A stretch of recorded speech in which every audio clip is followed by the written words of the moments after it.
Yep, here again to do a Monday Night Raw review. Welcome to the Roman Empire Wrestling Podcast.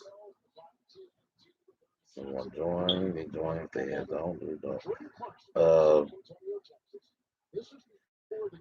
yeah, Monday Night Raw is just your typical show. I mean, it starts out with Bobby Lashley, of course. Uh, Bobby Lashley start Raw with MVP. Boy, I have to admit, Raw was boring. Well, I can't even say last night because I was supposed to been through this review. I'm just doing it. Couldn't really get into the show. Kept on falling asleep on the show. Same old, same old. But Monday Night Raw, the show. Uh, First of all, the ending fucked up everything. The reason why I fucked up everything is because you Vince McMahon allowed Natalia, Tamina, Nia Jackson, Shannon Baszler in the tag team match for the tag team titles.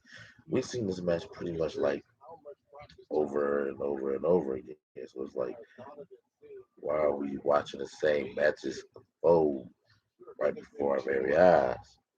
I mean, and so many. Hold on one. I'll put it on right next to every match on my notes. How many matches ended up in a fucking roll up? They ended up in a roll up in the Oscar and Charlotte match tonight. It ended up in a roll up in the Sheamus versus Humberto match tonight. Even in the main event tonight, it ended in a roll up. Uh, I don't know, people. This show is starting to become unwatchable every week. They'll probably hear my basketball in the background. Let me turn that down. Shoot, the basketball being more interesting than watching Raw these days. I mean, right now the score is 44 to 57. The Utah Jazz is beating the Memphis Grizzlies. You know, but I can't believe I'm watching this type of game because I watched the game like the other day. It was game one because you know the playoffs going on now. So when it was game one, they didn't have Donovan Mitchell, the Utah Jazz, so they pretty much were struggling. It's like, Monday Night Raw is boring. I'm talking about basketball right now. But the Memphis Grizzlies, they was struggling. I mean, the Jazz were winning through the whole game, and then all of a sudden, at the end, that's when we had to sit there and watch them catch up. The other Utah Jazz, the Memphis Grizzlies, they catched up, and not only they catched up, they won. I can't remember if they won by 1 point, but they end up winning from some type of miracle. They end up winning. Right now, the Utah Jazz back winning. You know why? Because they got Donovan Mitchell back on the court.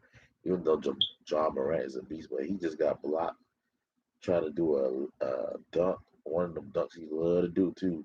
The straight hand come down dunk. Every time he try to do that, I'll be like, man, that man is a beast. Because he does it like he a power forward, but he's the what point guard, John Morant. And then this motherfucker just did tried to do that type of dunk that he always do, the one hand dunk. But what's the guy name? The center on I think it's Rudy Gobert, whatever. He blocked the shit out of a 2K21 style. He blocked it with two hands, not one hand, two hands. While he was going up John Morant with the dunk, he hold his hand up. Um, my boy Rudy Gobert, and this is the man that had the COVID started. This is how the NBA COVID started. This is how COVID started in the NBA with Rudy Gobert telling everybody, he was joking around about the COVID thing, not being careful, shaking hands with everybody, and not wearing his mask or whatever they were saying that he was doing.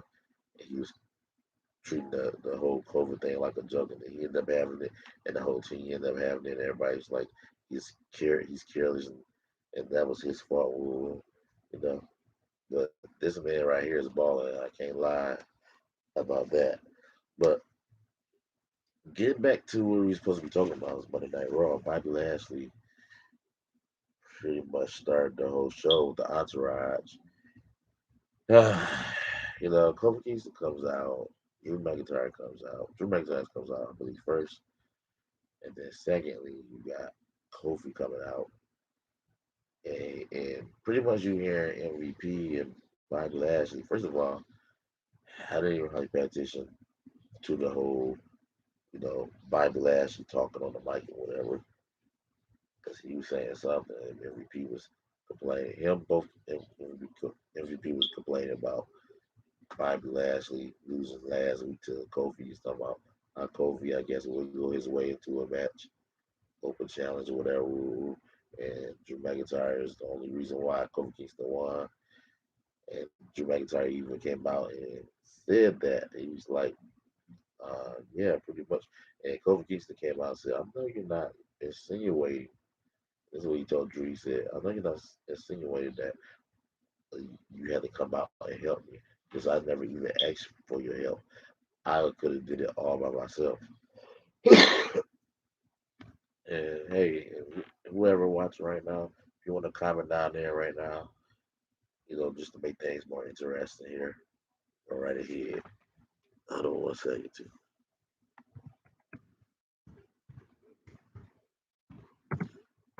Hold on 1 second.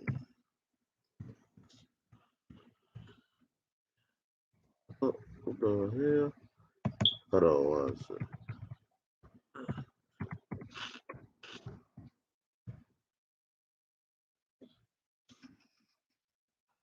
Oh, I just pressed the wrong one. What the fuck?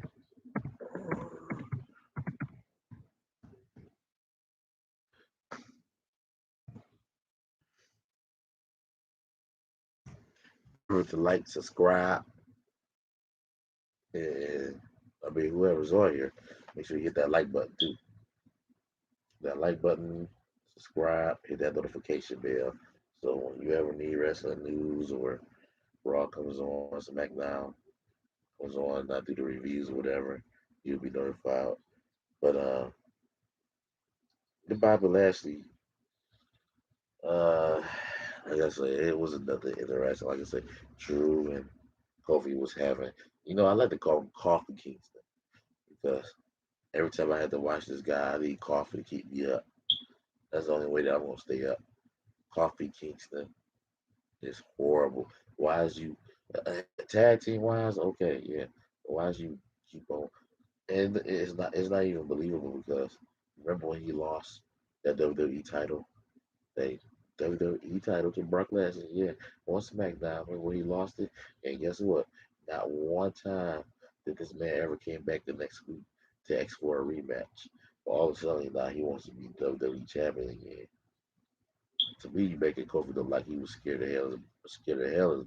he was scared of Brock Lesnar.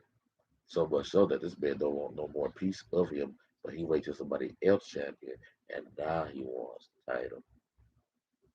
I mean, and I know people might be saying, "Well, Brock Lesnar, what's the difference between Brock Lesnar and Bobby Lashley? Why Kofi is scared of Brock but not Lashley? Because you built Lashley to look like a loser all the time. I mean, even though this was his first loss in a while since he been WWE champion, you still haven't been making him look like a interesting champion that people would be like, oh, he's the most feared and all this and that. You're making him look like a joke. The person that you've been making look okay on Raw. I mean, not on Raw, but in WWE, which he's on SmackDown's Roman Reigns. This is the only guy that really is interested in the WWE. Roman Reigns and his cousins, the Usos. I mean, if then Bobby Lashley comes out with the entourage, you know what I'm thinking in my mind? I'm like, okay, he comes out with the entourage or whatever. But it's like, this would have made more sense to come out with the females. No, remember last week I was all up on it and everything, but I had to think, uh, this is what you got rid of the Hurt Business for. You could have kept Shelton Benjamin and Cedric Alexander. Now every time I see them in that jobber segments that they do and the jobber matches they do against each other, I'll be thinking about my so much stuff y'all could have done with this guy, these guys.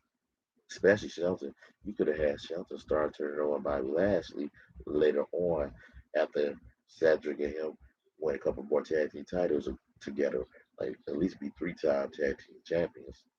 They only won it once. What once? And this is when you could have started making this man making these guys turn on each other and have Shelton Benjamin fighting his spot of being WWE champion. I know Shelton been to WWE, you know, yes, I know he left, but he came back.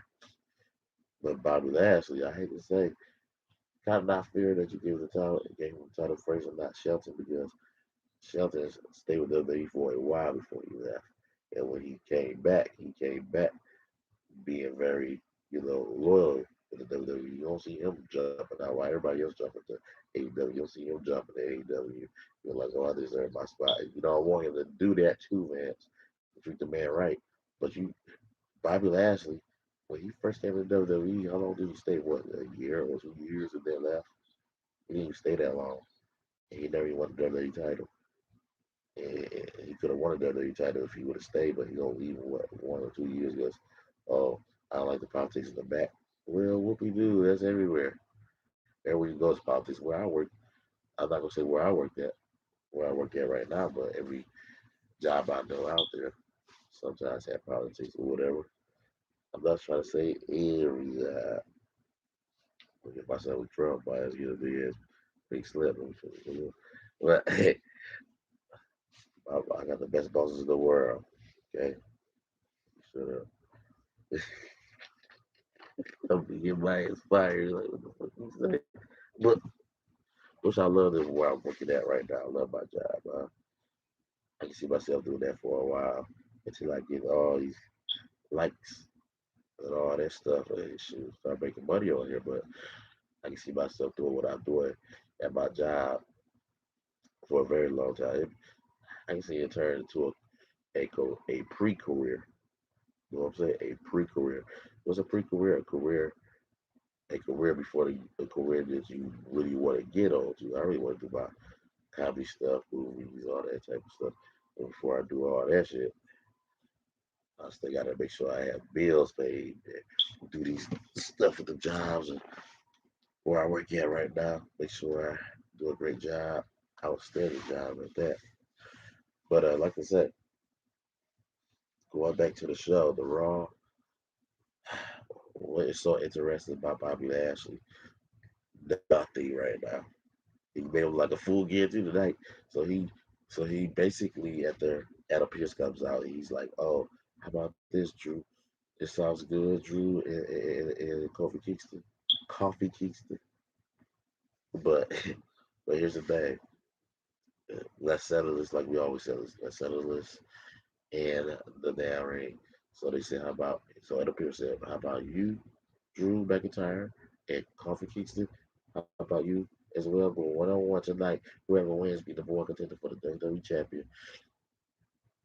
I believe at Hell in Cell now. And my sinus is acting up again.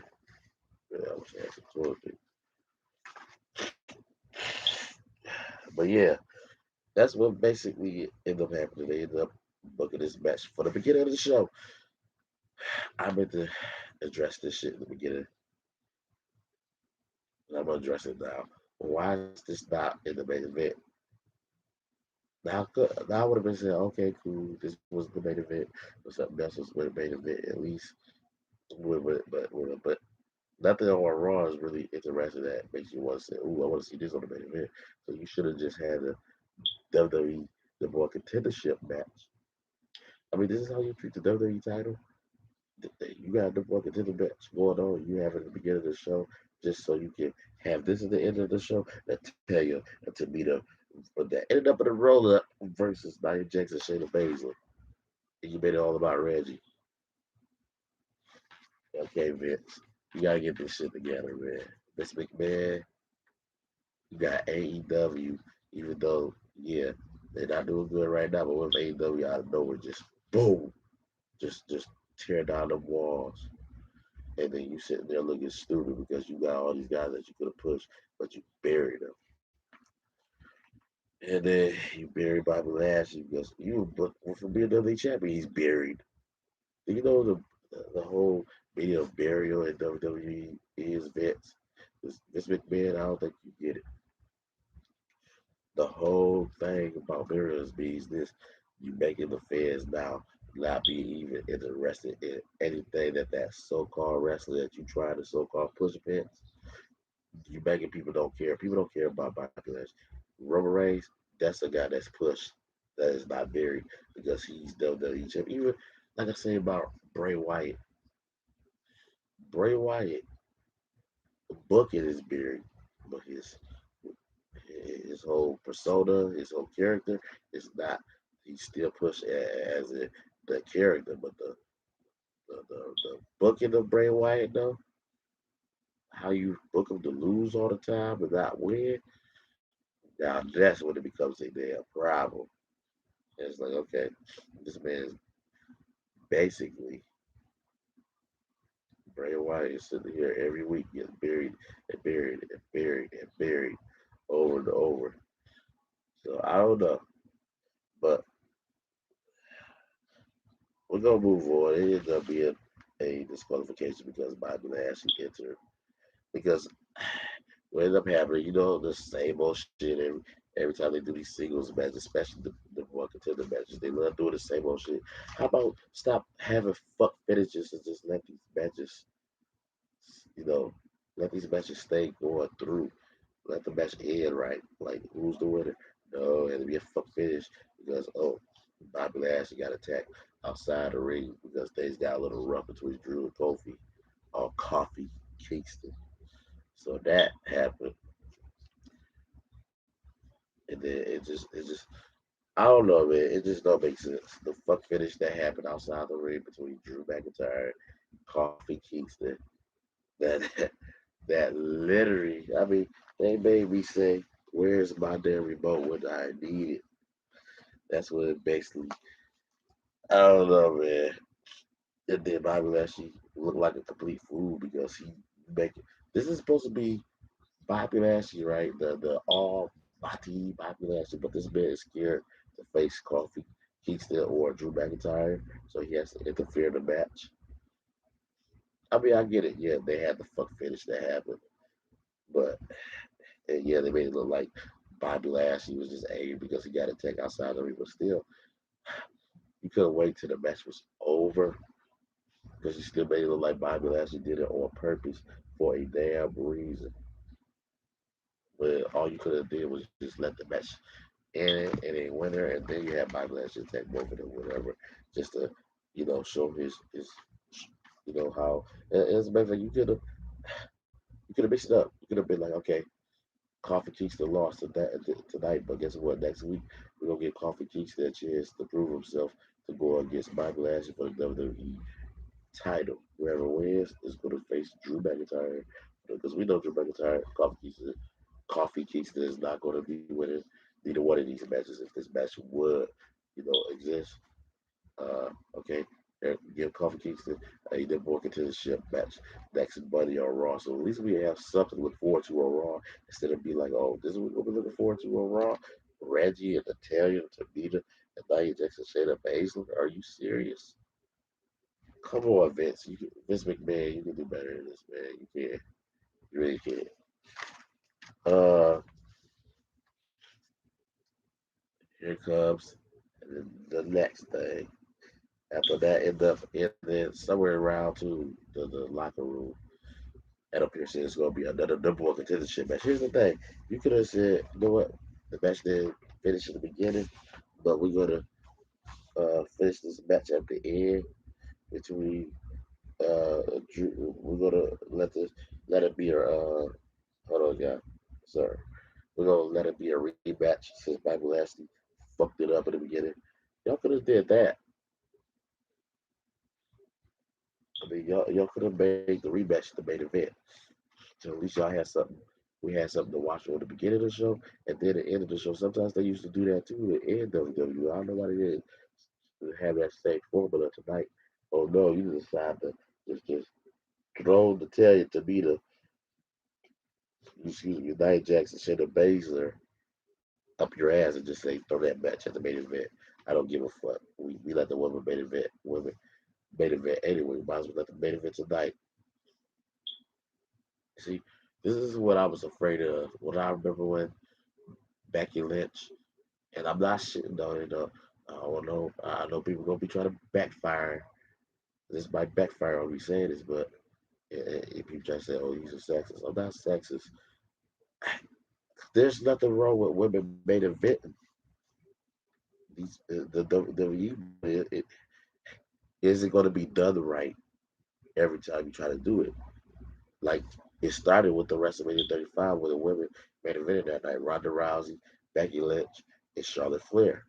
So you basically thought, okay, these matches are going to start happening more often. They made events for pay-per-views and or for Monday Night Raws and SmackDown. So we clearly knew that right after that WrestleMania triple threat match between Ronda Rousey, Becky Lynch, and Charlotte Flair that we was going to have more main event women matches somewhere down the road, right? This was why I was afraid of that happening at WrestleMania 35. That they'll main event a big pay-per-view, the biggest pay-per-view of the year for WWE. This is why I was afraid of that happening because now look, now you got matches or a main event overall that we don't give a fuck about.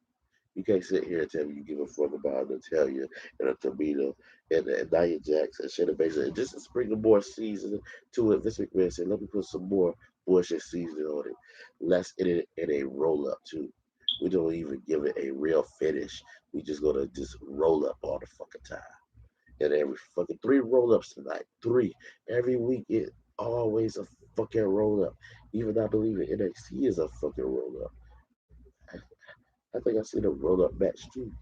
If I'm not, I don't know. Maybe I'm getting it wrong. But I know it'd be on SmackDown too. Is this got to stop Vince? Vince McMahon, come on, get put more effort on your show. Oh, WrestleMania is over. WrestleMania is over, so I'm not going to give a fuck. And then you wonder why people are not tuning in to Raw. Oh, they're SmackDown. Yeah, you better be glad you got Roman Reigns. Because that's the only reason why people are tuning in SmackDown. It's not because of what you did, Vince. Roman Reigns doing that shit. You ain't doing nothing, Vince McMahon. You but destroying your own company every week because you think, oh, well, on SmackDown doing good. Fuck Raw. But yeah, people say this is the flagship show. Raw is the A show. SmackDown is the B show. Okay. All right. But if Raw was the flagship show, then why didn't Sonya Deville or Adam Pearce uh uh do the announcement that WWE is going to have live fans for the first time ever in what, a year and a half? Why didn't they do that on Raw? And why is it that the first live show going to be on SmackDown but it's not going to be on Raw? Oh, we're gonna have audience for SmackDown or Raw first, and then we go, we're gonna have live audience on SmackDown first, and then we're gonna have it for Raw. So this is how you know, basically, that Vince McMahon knows that SmackDown is really the fucking A show. Both of them could be A shows, but no, Vince McMahon want to destroy everything that he created. You created all this shit, but you fucked it up. You got WrestleMania, but you buried that fucking pay-per-view. And then how you about all the WCW pay-per-views, but you just save it for NXT? Oh, we're gonna we'll do NXT War Games. War Games should be December of every year. Why is it? Oh, Survivor Series. Oh, so now we don't have to. You don't even do that for Survivor Series, but at least Survivor Series is still bigger than the December pay-per-view. Why not? Why not make another big pay-per-view after Survivor Series? Do that for December. But no, I know why, because it's too much thinking for you, Vince McMahon. For real. You know what to think. All you want to think about is, oh, okay, where's my money? Okay, I made money tonight. You better hope you keep making money because with this bullshit, you might not. Okay. You might not be making no more money in the future. Then be glad you got Peacock that decided to took a gamble on you and let the WWE never be on they fucking damn apps. Or they little app, whatever. But Then we get to the next thing: Rhea Ripley versus Nikki Cross. Oh, Rhea Ripley started South Courtney every fucking week. She said something stupid in the backstage.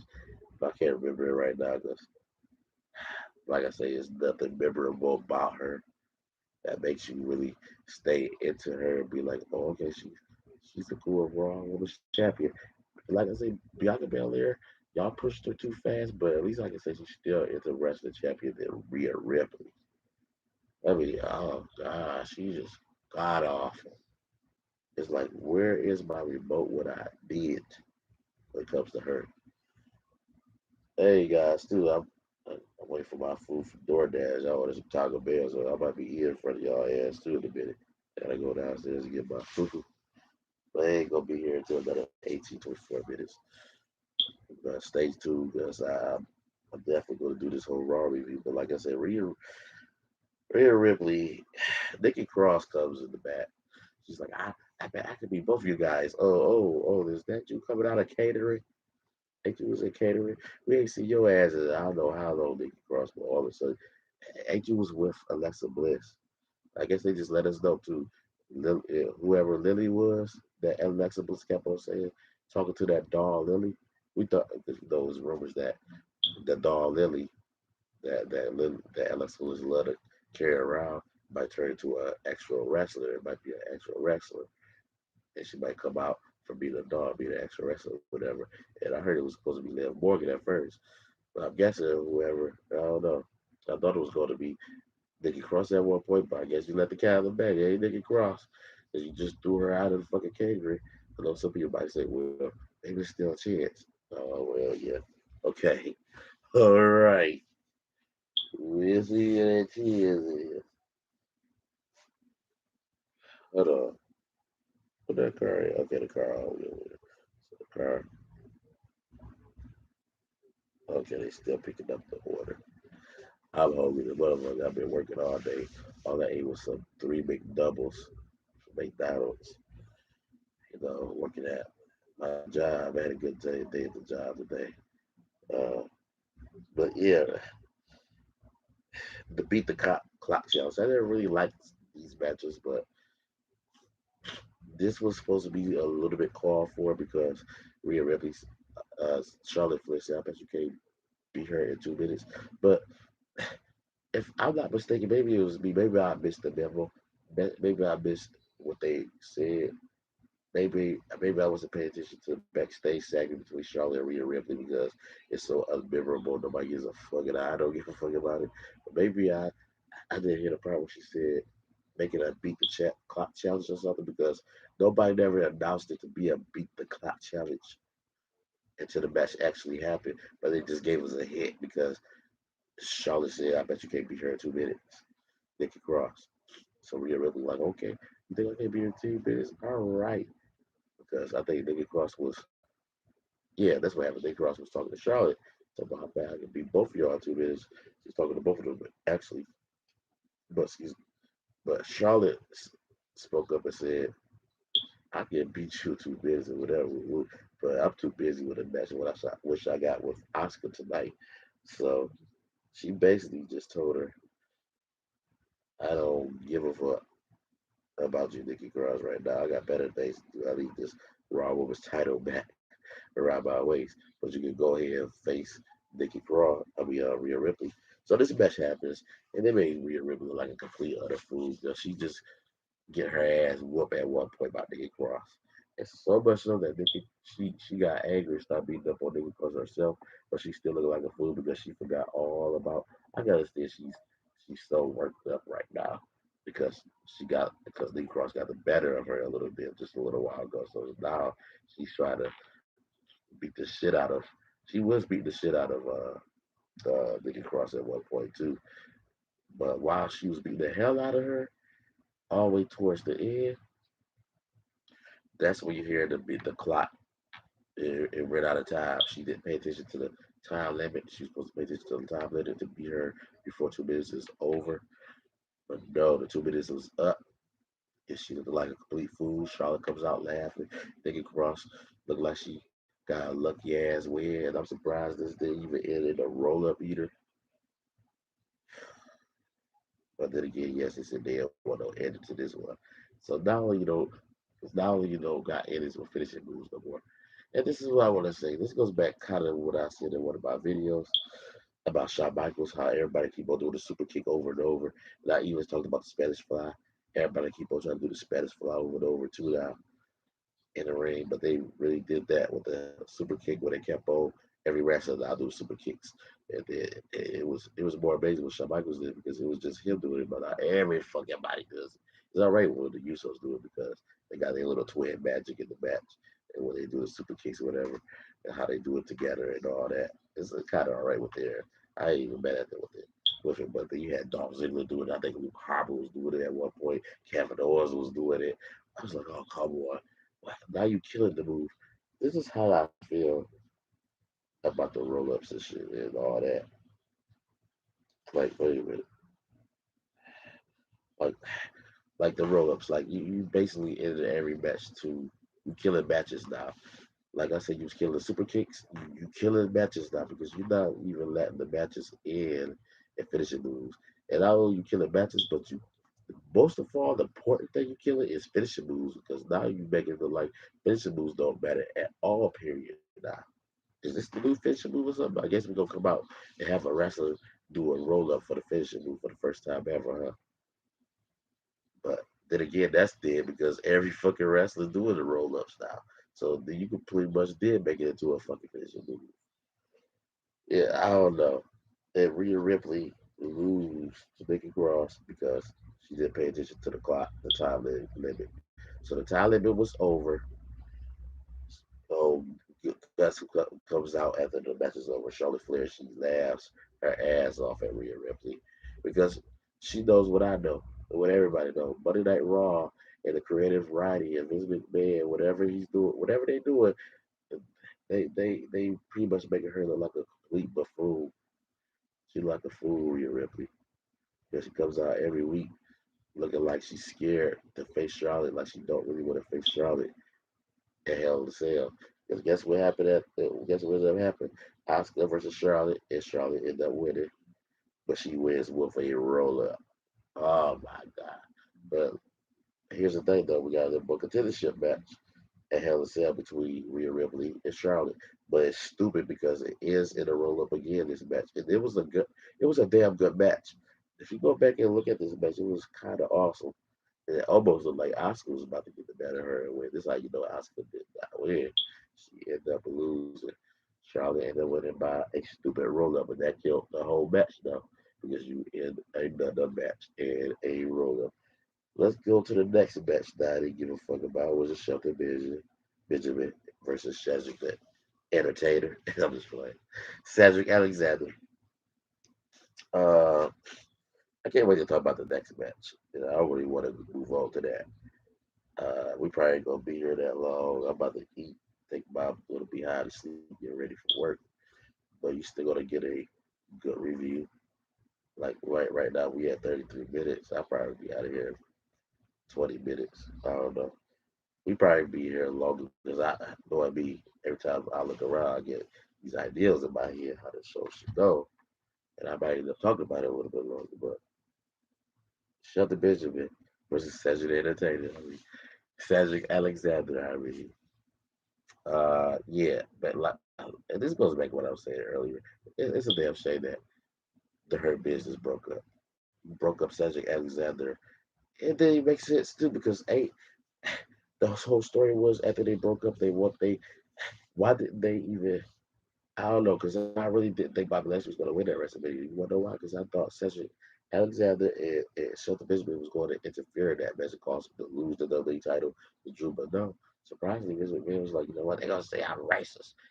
Let Bobby Lashley lose this. So, nah, just let Cedric Alexander and Shelton Benjamin let them just stay right there in the back with the concession stand, and catering until I tell them to come out and do their job as a jobber. So meanwhile, they in the back waiting to see when they're gonna do their little mini feud there, because that's what all it is. You know why I say why I call it a mini feud? Because this feud ain't gonna last long. You're already doing 50-50 booking with them. You can't even tell a story right. You try to tell a story, You can tell they try to tell a story with this, but then again, they probably ain't even put their effort in this. Maybe I'm lying. Maybe I'm not telling the truth about that.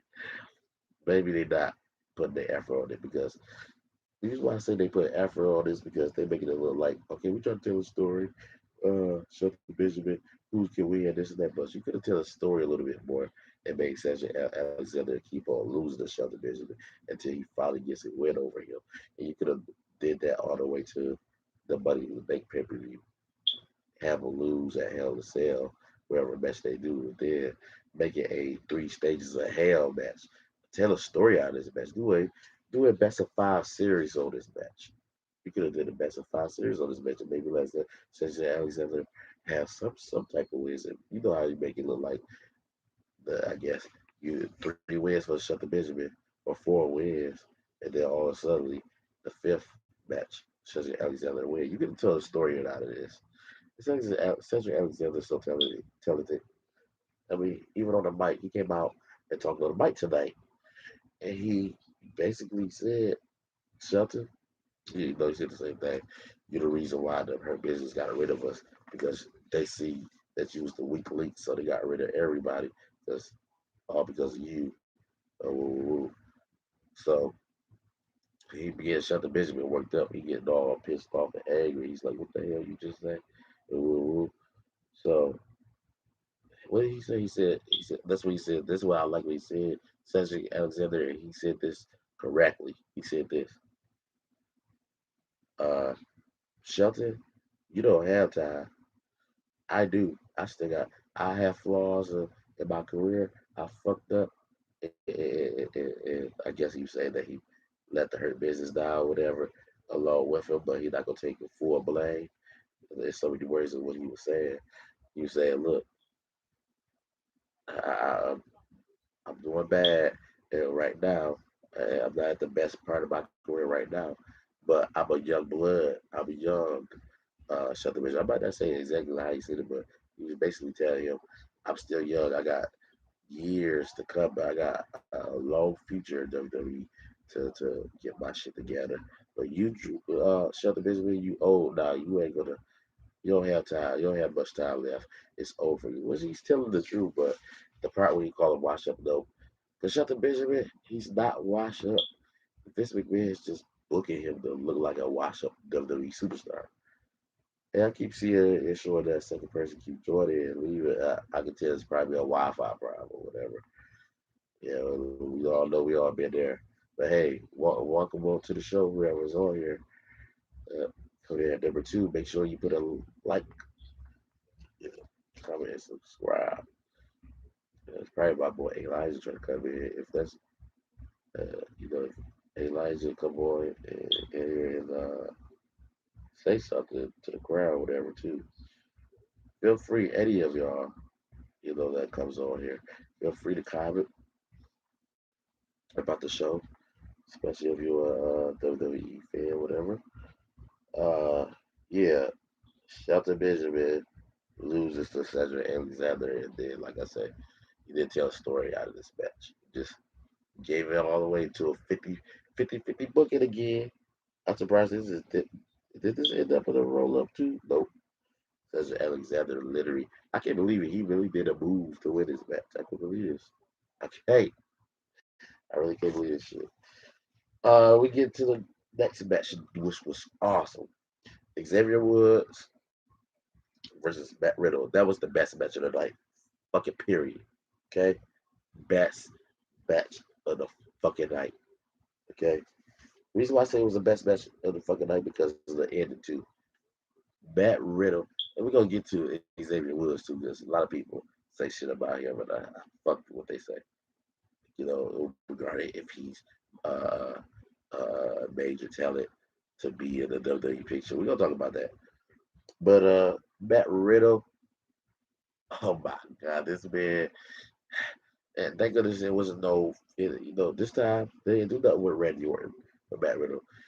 This kind of makes me feel like Vince McMahon he kind of, you know, And he looked like he's really in the bandwagon for Matt Riddle.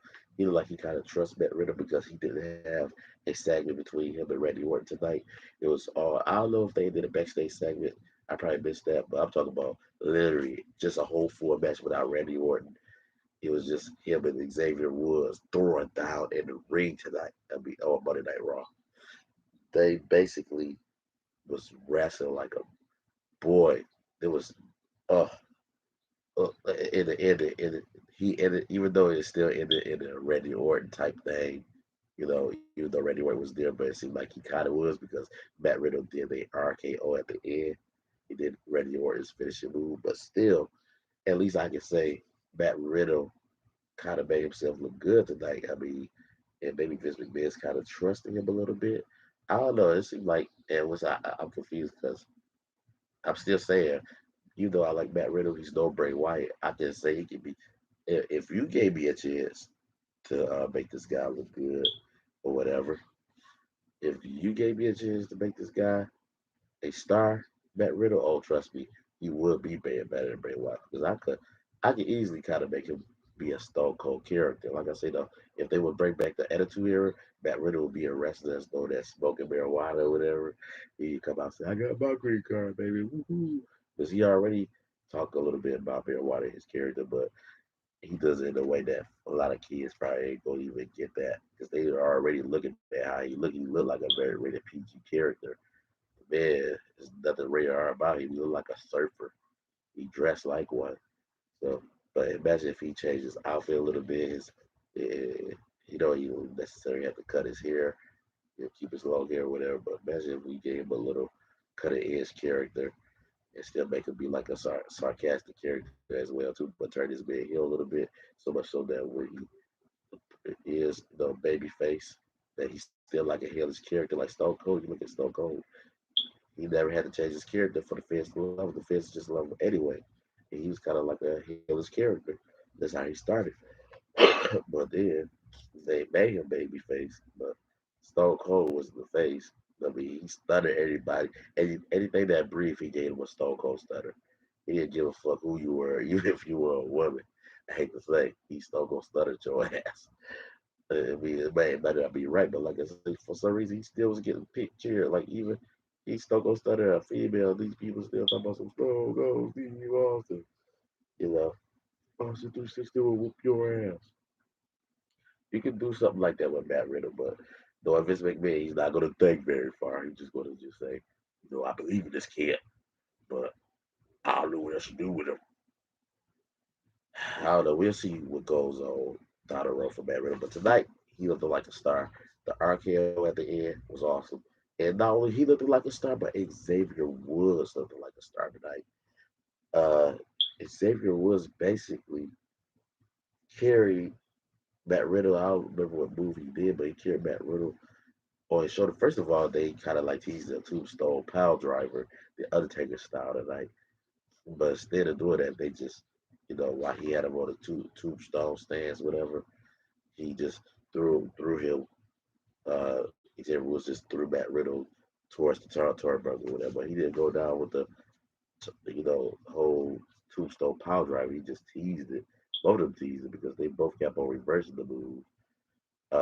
Matt Riddle, like, he might not be the biggest guy in the world, but he's kind of tall. He's taller than Xavier Woods. Xavier Woods is this little. How in the hell did he pick up that tall guy? Not just on his shoulder, but he picked him up like military press style, like a like the move that Ultimate Warrior used to do. He picked him up like that. I can't believe it. Xavier Woods could be WWE champion material. People just automatically just they give him a chance because the way he looks. You kind of look at him, he kind of does has a look. He has a look that nobody has right now. Xavier Woods has a different look. Uh, the hairstyles are already different. His physique is not even. I mean, you know, to be a little guy, he has a crazy physique. It kind of reminded me of a Chris Benoit. Chris Benoit was real short, or whatever, but he still had a crazy ass physique. Kurt Angle too was another guy that's short but got a crazy physique. It looked like a star. I can see that down the road with Xavier Woods. Maybe not be right now, But give a guy a chance. If you would put him as a major star, stop trying to make it look like, oh, he needs Kofi Kingston. I mean, Kofi Kingston needs him because the man is over there entertaining us with the trumpet all the time outside the ring. He's always entertaining us with saying, "Come on, fans, say New Day Rock," or call, keep saying Coffee Kingston name. I like to say coffee, but he'll be like, you know, Kofi have he had the fans livened up to cheer for Kofi Kingston. The best part of the matches to me is Xavier Woods when Coffee Kingston having these matches. I'd rather see Xavier Woods. Tell you the truth, I'd rather see Xavier Woods versus Bobby Lashley or Drew McIntyre. While we got Coffee Kingston coming out here, I already won a WWE title, and you're not absolutely really doing anything with this guy. And for years, you didn't even have him say anything about the WWE title. And he lost to Brock Lesnar. You literally made this guy look like a complete buffoon. Like the WWE title wasn't his priorities no more. But all of a sudden, you making me think this guy is WWE Championship material again. I'm not buying into it. But this was the best match of the night. It ended in the RKO. Randy Orton didn't interfere. There was no interfere by Coffee Kingston because we know he had some kind of things to do. Well, not really because he didn't even have a match later on tonight. Like, why didn't they have the main event be what's it get McIntyre and Coffee Kingston? Why they didn't do that? Oh well, I don't know, man. I don't know. When I be watching these shows, I be scratching my head. Like, what's going on with the show? And how what watching this bullshit? Maybe it's just that. Maybe it's me. I don't know. AJ Styles versus Jackson Riker. Riker wins the match tonight. Uh, Jackson Riker. I hope this is the way that they are about to try to push Jackson Riker because you remember his name was Gunner when he was in Impact Wrestling. He's in WWE now. You didn't give him no chance at NXT, and then you put him in this whole tag team, just rush and created a tag team already. Okay, all right, man. Elias, you, him, get together. Jackson Riker to me is completely a singles competitor. He's not a tag team superstar. He's a singles competitor. Look at the physique of him. And I'm surprised this man wasn't wearing black jeans either. Because he was wearing jeans for a while too, even though I don't think he was in the wrestling match. But like I said, like what is up with all these wrestlers not wearing their wrestling gears no more? They just coming out looking like jobbers. But Jackson Riker actually came out with a wrestling gear on tonight, and he wrestled AJ Styles, who was supposed to be the best wrestler in the world, and he is. But this man still lost to Jackson Riker. Great job making your tag team look strong. I don't really remember what happened either too much, but I do remember almost got in the middle of it and he attacked them and threw them, I believe, through the LED board. I can't. I think he threw Jackson Riker or Elias. I can't remember because I pretty much was falling asleep on this shit. I really can't tell you nothing about that. All I can tell you is I hope Jackson Riker gets a push, and I hope Omos gets a push too. Because he already got two things against him already. Number one, you a giant. Number two, you black. And those are the two things that Vince McMahon always buries. He buries the black wrestlers and he buries the wrestlers that are giants. You see what's going on with Braun Strowman. Braun Strowman is talking through the fucking screen tonight. He wasn't even in the match tonight.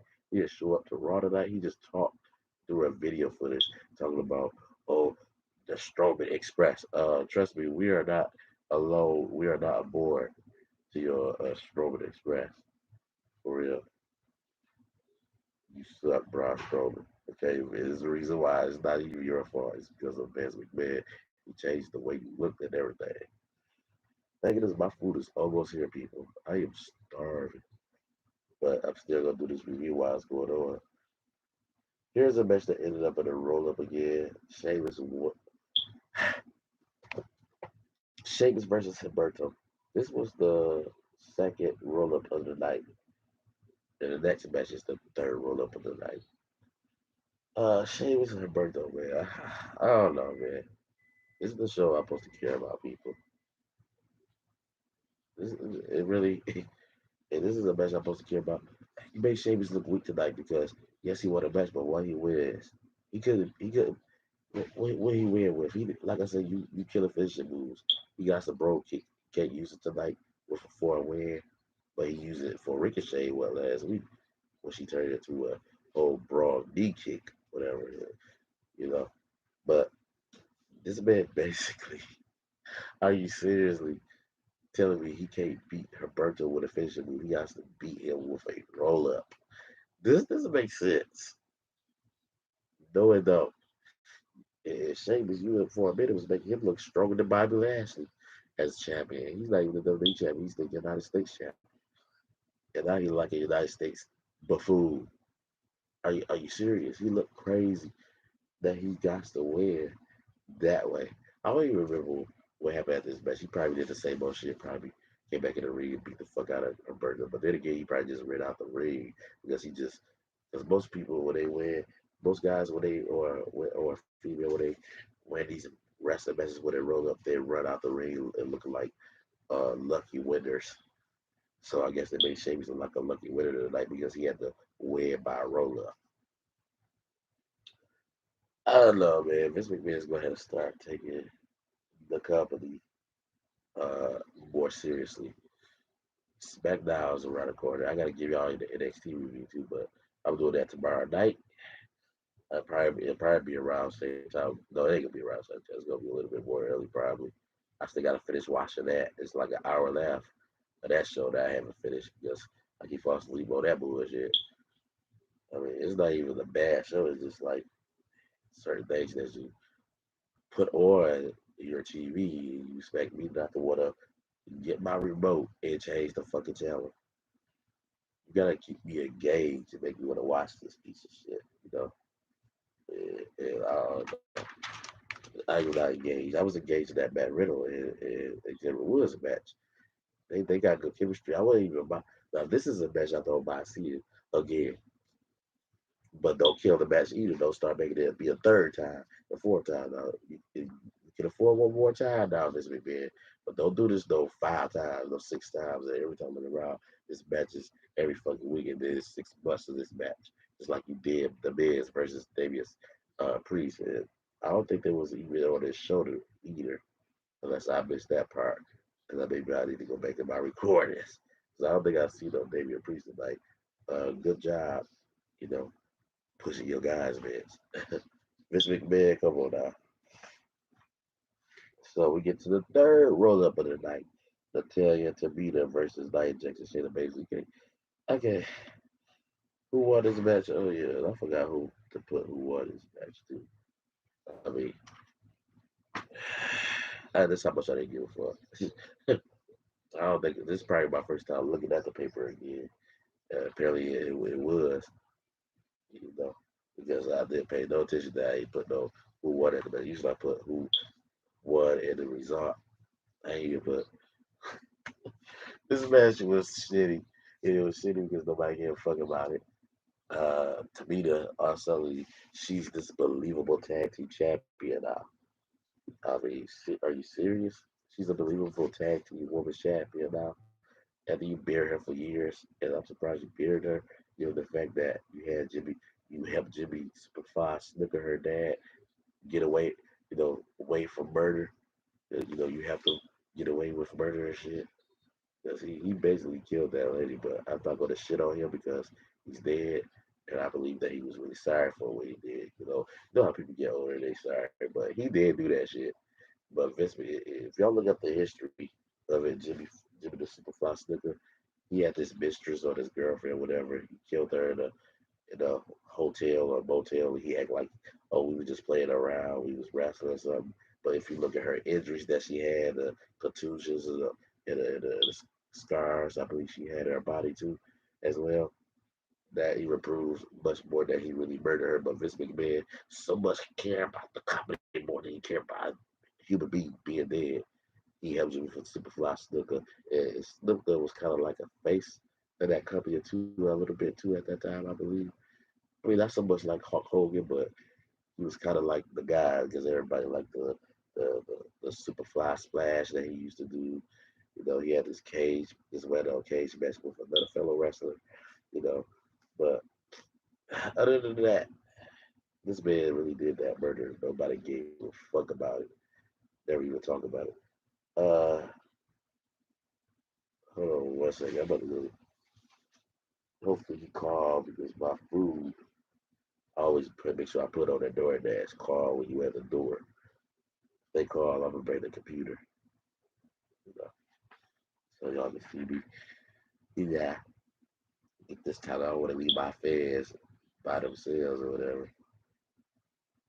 I'm gonna take y'all to Taco Bell in with me. You know, yeah, boy, ate a day really. He just what 3 McDoubles, small fry. And that was only at lunchtime when I was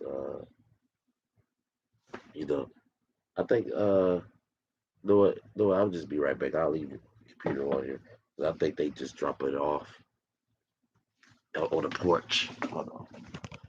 Be right back, guys.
Then he went to another school.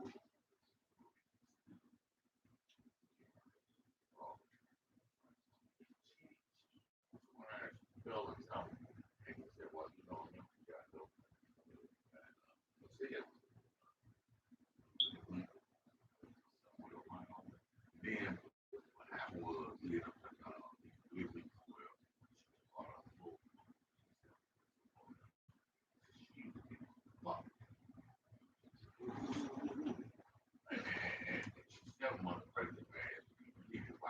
hey, it's free on YouTube.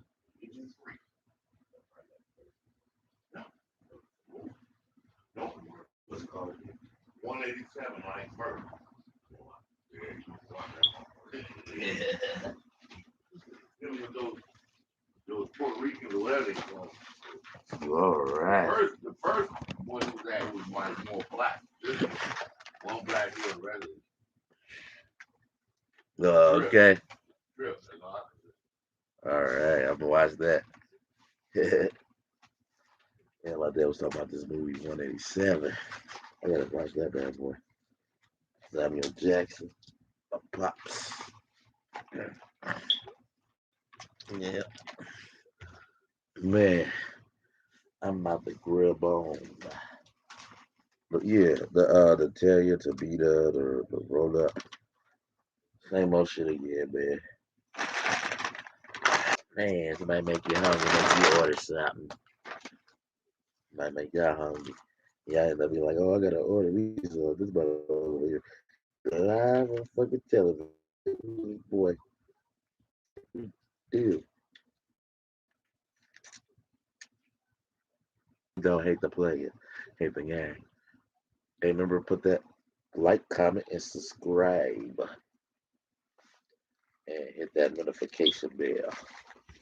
I see 2 people in here. There's only 1 like on there. You know the show, man. Monday Night Raw, I cannot take it seriously. I can't. I can't wait for SmackDown. SmackDown's gonna be an awesome show. And y'all know the reason why is because Roman Reigns on there. showing up and show out. I don't know what. Hey, what's up, you white two wrestler? What you think about Monday Night Raw? If you want to comment on there, we can have a little fan reaction before. Oh man, thank you. Hey, just tell more people about me, and I'm gonna tell more people about you too on here. How about that? When I do these videos, I tell people about coming to watch your videos. What you do? You do a podcast, wrestling podcast too, YJ?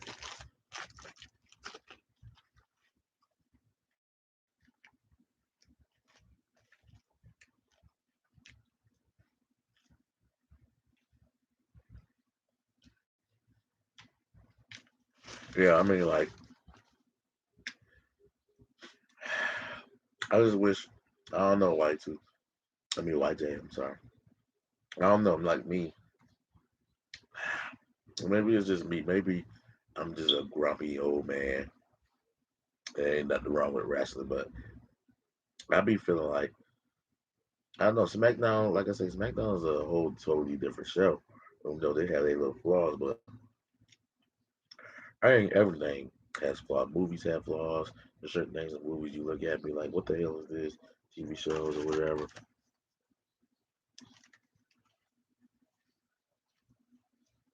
Well, okay, from India.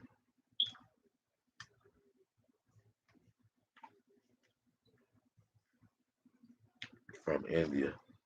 Well, just make wrestling videos.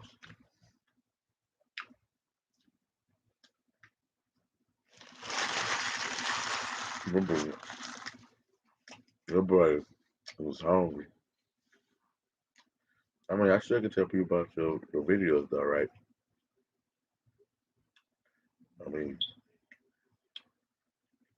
there's a lot of Indian wrestling fans. I mean, see Jinder Mahal, everybody. I think that's the only people that you know. Jinder Mahal. A lot of people against Jinder Mahal. Yes, they'll videos. I mean, it ain't got nothing to do with having nothing against Indians. I just don't like Jinder Mahal that much. I feel like this though. I love Great Khali, but I think with Jinder Mahal, he's okay. I just think they just need to give him a new gimmick. His gimmick should be like a Terminator gimmick. I can see it being like another Batista if they give him another gimmick. I mean, I feel like Vince McMahon is always doing this type of stuff that, and I'm just being honest, you know, he thinks because you have some certain nationality as a wrestler, he has to just throw you into that gimmick. You don't necessarily have to do that. I mean, you could be creative with Jinder Mahal. He speak great English too, so you could make him like kind of like the face of the company, but you gotta, like I said, you gotta do things right. You can't just throw this shit on TV like this McMahon do. He just throws anything on television now these days and don't care. And Monday Night Raw is a recipe of showing that he don't give a fuck. I mean, you have all these wrestlers that's basically not getting used because they all you got them all basically tied up to all these contracts that they can't get out of because they already signed because you begged them to stay home here 4 year contract, just stay with me and I will push you. And then as soon as they sign that contract, I get your ass in that back in that catering. Yeah, I'm not about to push you. I'm just gonna throw you on catering and use you when I feel like it. Don't go that way. Ain't you just promised that you was gonna push me before I signed this contract? So you mean to tell me I just signed a contract with the devil?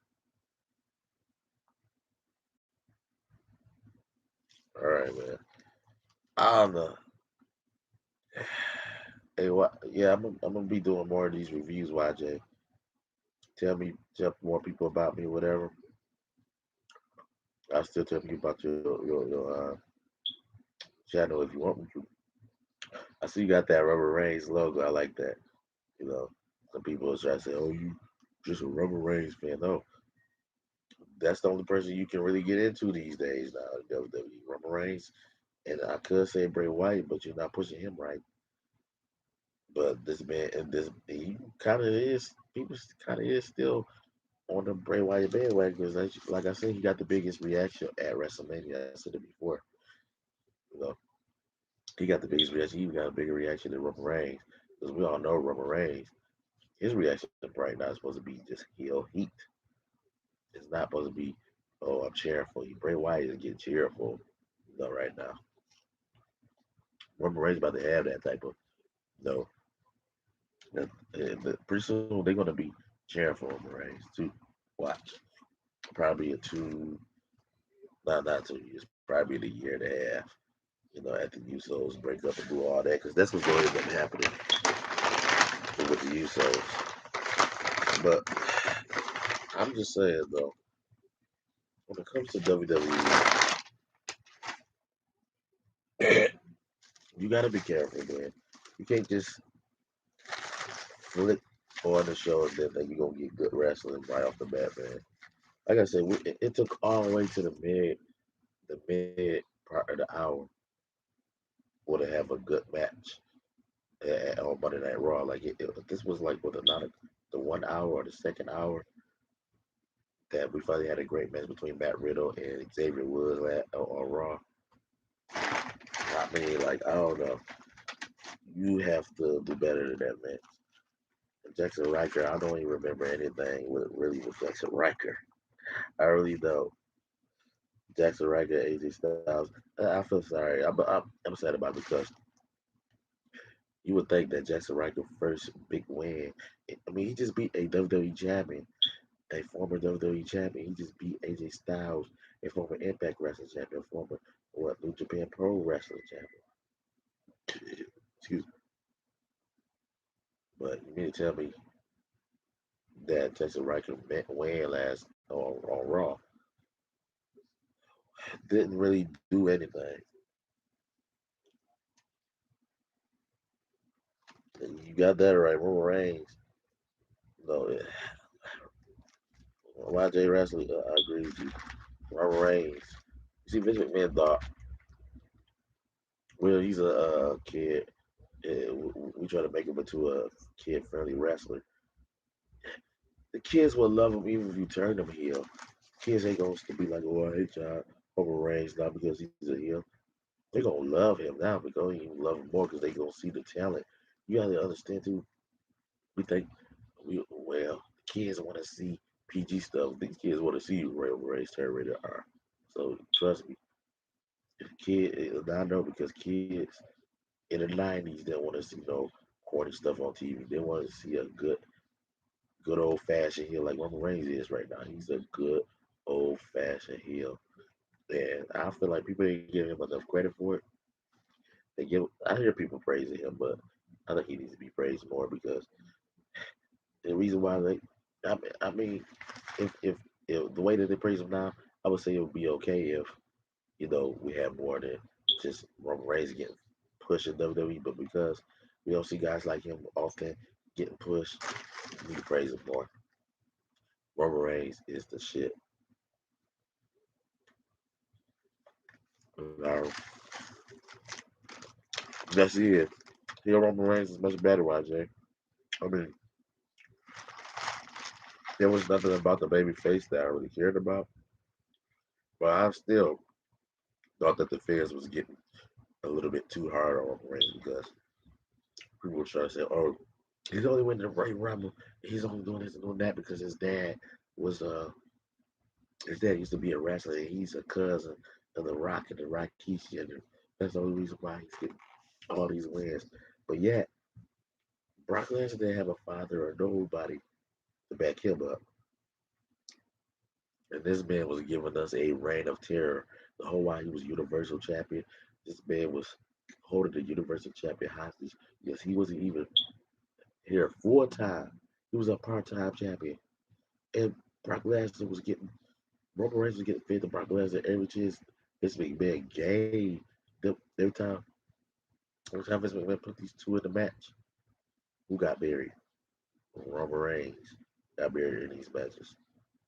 Then when he even had a one, even when he finally had a victory over Brock Lesnar, they had to put a fuck finish for it. Oh, Braun Strowman's a distraction because he tried to cash in his money to bank.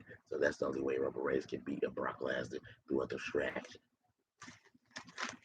That's not even believable. What's believable is Roman Reigns can beat Brock Lesnar's ass for real. Maybe not in real life, but in WWE people.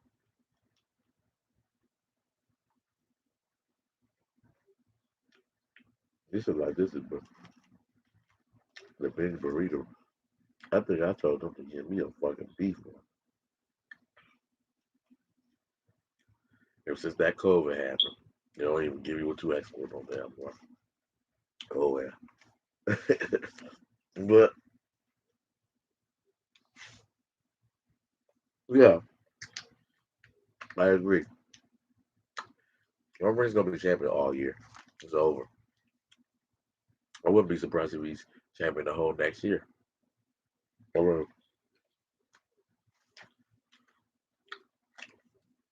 who can beat Roman Reigns? I'm trying to figure out. One person that is believable of beating the Roman Reigns is Bray Wyatt. Why do you think they had to make it a triple threat match? And I think Roman Reigns paying Braun Strowman to win that Universal Champion. I don't think he paying Bray Wyatt if I'm correctly. Only person, I'm sorry, I'm just a Bray Wyatt fan. Maybe it's just me, but I feel like he could be like the next. Maybe not. He's not the Undertaker. I mean, it'll never be another Undertaker, but Bray Wyatt is the new face of fear. But Vince McMahon, for some reason, just don't like the guy. He don't like talent for some damn reason. I don't know. But Bray Wyatt could be a big star. It might even be bigger than Roman Reigns. Roman Reigns to me, he's going to be more like his cousin Rock. He's going to be a movie star, but Bray Wyatt is going to be more like a straight up wrestling star. With he might could be a movie star too if he could do that. But like you never know. But I can see him being like an Undertaker type of stardom. And Undertaker type of stardom is awesome. Everybody respects the Undertaker, even outside of wrestling. LeBron James even did something for the other to show respect of the Undertaker during I believe a basketball game, whatever. But what shows you how much people respect the legendary feat.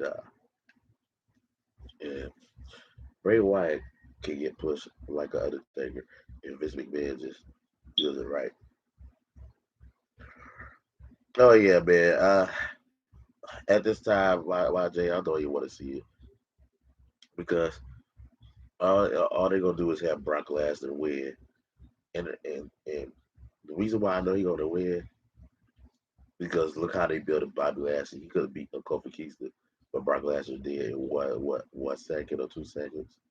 He beat a fucking Kofi Kingston, but Bobby Lashley can't beat him. But first of all, the match lasted longer than a 10-second match. You made him look weak automatically. Like you mean to tell me you can't beat a little twig that go Coffee Kingston? I call him Coffee Kingston because I need coffee to even stay up to watch this motherfucker. You mean to tell me this motherfucker couldn't lose to Bobby Lashley at all? Come on now, are you serious? Bobby Lashley had to lose what? I think in a roll up too. Another fucking roll up. Man,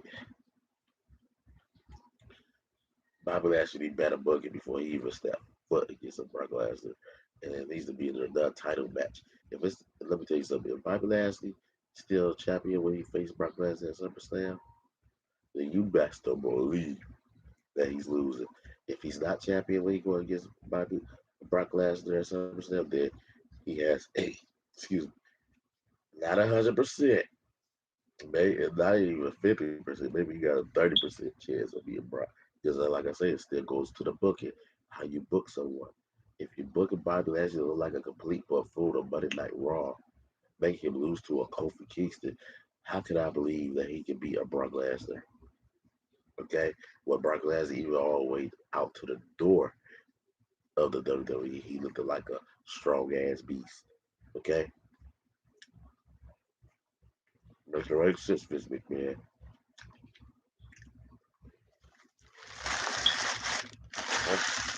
The only way I want to see it is Bobby Lashley winning. I'm sorry, but Brock Lesnar, we can't have this guy winning beat Brock Lesnar. Okay, my connections, I guess, fucked up. But what I was saying was Randy Orton's always going to be known for getting his ass whooped by Brock Lesnar and losing and never winning. So, good job building his record as a legend in WWE. And I'm not saying Randy Orton sucks in. Randy Orton's the shit. He's a legend. But I feel like Randy Orton lost a lot of matches that Vince McMahon should have never allowed him to lose. Like, why did you bury him so much to Jinder Mahal and that Kofi Kingston too? You that Kofi Kingston buried him so much. Why? Because y'all felt fans Randy Orton was burying Kofi Kingston back then. Come on now. Let's be real. Kofi Kingston was more of a star back then, tell you the truth. I mean, if you look at the size between how big he was back then and how he is now, at least called Coffee Kingston had some muscles back then. Looked like a star. This man's so skinny now. It's not even funny. You need to tell me this is the guy that's believable to beat Bobby Lashley. I'm sorry. When I look at Coffee Kingston, all I see is mid car potential. I don't never see world title potential. You can easily see a world champion in Bobby Lashley. You burying him to Coffee. And I know signs don't matter all the time, but that only really mean any the only time that really mean anything is when it comes to Daniel Bryan or Shawn Michaels or AJ Styles or Daniel Bryan, CM Punk, you know. That's like Coffee Kingston is nowhere near. I mean, he's just as good as a wrestler as them, but I'm talking about personality wise, you need personality, the type of character you too.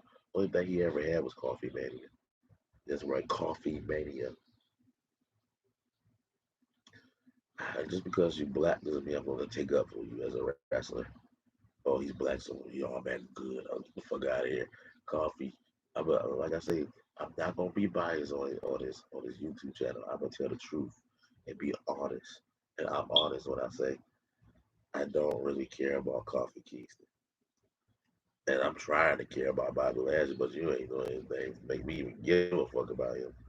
Vince McMahon. But yeah, join me on my NXT review tomorrow. I'm gonna do an NXT review after I get done finishing watching the show. I got an hour left on there. I'm about to get out of here, get me something to eat. It's 12:33. I gotta get up somewhere around 5 o'clock tomorrow. 4:30. I might have to wake up a little bit more early than expected so I can catch that bus to work. Yeah, YJ Wrestling. I mentioned that already on the show. I mentioned it every time I come on here. SmackDown is better than Raw. Monday Night Raw is trash. Okay, right now. The reason why SmackDown's so good is because of Roman Reigns. And I still feel like, oh yeah, July 16th. Let me give y'all some news too. July 16th. Hold on one second. Edge and John Cena will probably return. On that's what I was about to get into.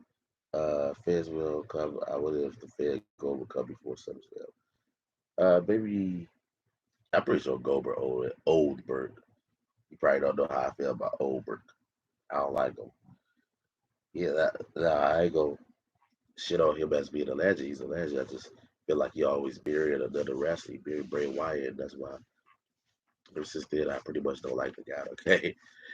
But Edge and John Cena, I heard Sasha Banks also going to be for that SmackDown.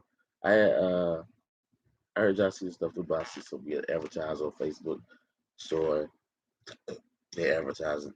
That be like they showing what's going to be who's going to be there for July 16th SmackDown with the live fans, the audience, when they go live with the audience and stuff.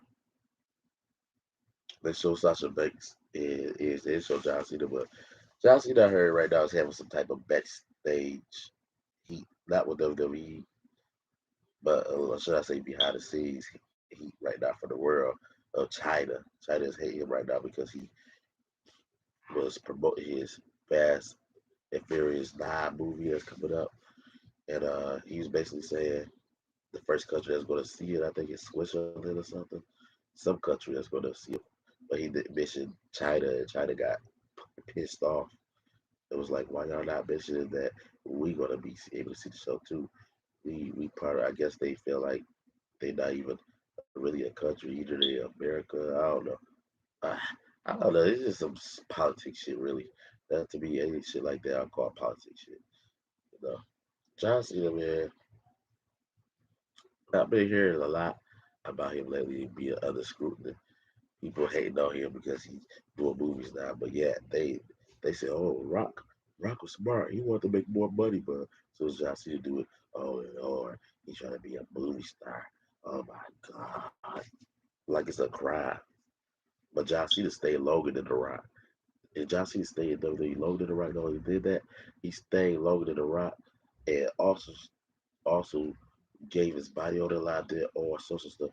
I mean, yeah, the Fed Bray Wyatt is okay.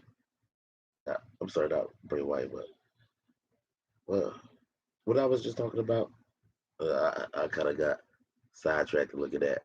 I had three people watching me, even though it just turned back to one. I ain't gonna let that discourage you. But what I was trying to say is, the show, like overall, man, uh, okay, SmackDown, like oh yeah, I was talking about John Cena. John Cena, it didn't leave right away like The Rock did. He left as soon as he got a chance. The Rock Johnson stayed, and not only stayed, but he stayed to more bullshit than The Rock. Like The Rock's when he was leaving, they was playing. They was play, uh, boy The Rock, acting like they hate The Rock. When they was booing him all when he was getting ready to leave the company. But still, when he didn't leave the company with them straight bull him because you have to remember he came back in 2004 a couple times and was cheered. John Cena during his whole career he been cheered halfway and booed halfway. Okay, what's up, my Gerald Struck? What's up, my boy? So call me Chi. No, you Chi. I'm just it's crazy. Everybody just joined just when I'm about to get off. Yeah, I'm eating my good ass tacos. The Dorito from Taco Bell. Didn't really eat nothing, been just working all day today. And I did eat my lunch that I got from McDonald's or some, but I had three McDoubles, small fry, whatever. But I didn't get a chance to really relax and eat. I be in the car. To me, eating in the car for me is not a relaxing way to eat. My relaxing way of eating is sitting down, laying down. That's why I'm not about to eat all my food right now. I ain't really gonna eat it all until I'm done. He said Taco Bell, you lucky. Yeah, man. I got me some burritos. I got me some chicken quesadilla. All that stuff, boy. About to throw down. Yeah, GT. I want to get on the game with you. Hey, y'all. Watch our gaming channel. It's called Jarbella's World of Gaming. Me and Joe Struck, we're gonna be coming up with a gaming channel. Supposed to be June 5th or 6th, but I ain't gonna lie, GT. I already want to get my cameras up to date. Cause this SD, I'm not feeling this SD without. That's the quality, video quality I'm on with this computer right now. But I still do it with you on June 5th and 6th. But I gotta save up some money so I can buy me a camera like Canon or the what they call it, Nikon, whatever. Someone's going to the bathroom tonight. LOL. Gerald, you stupid.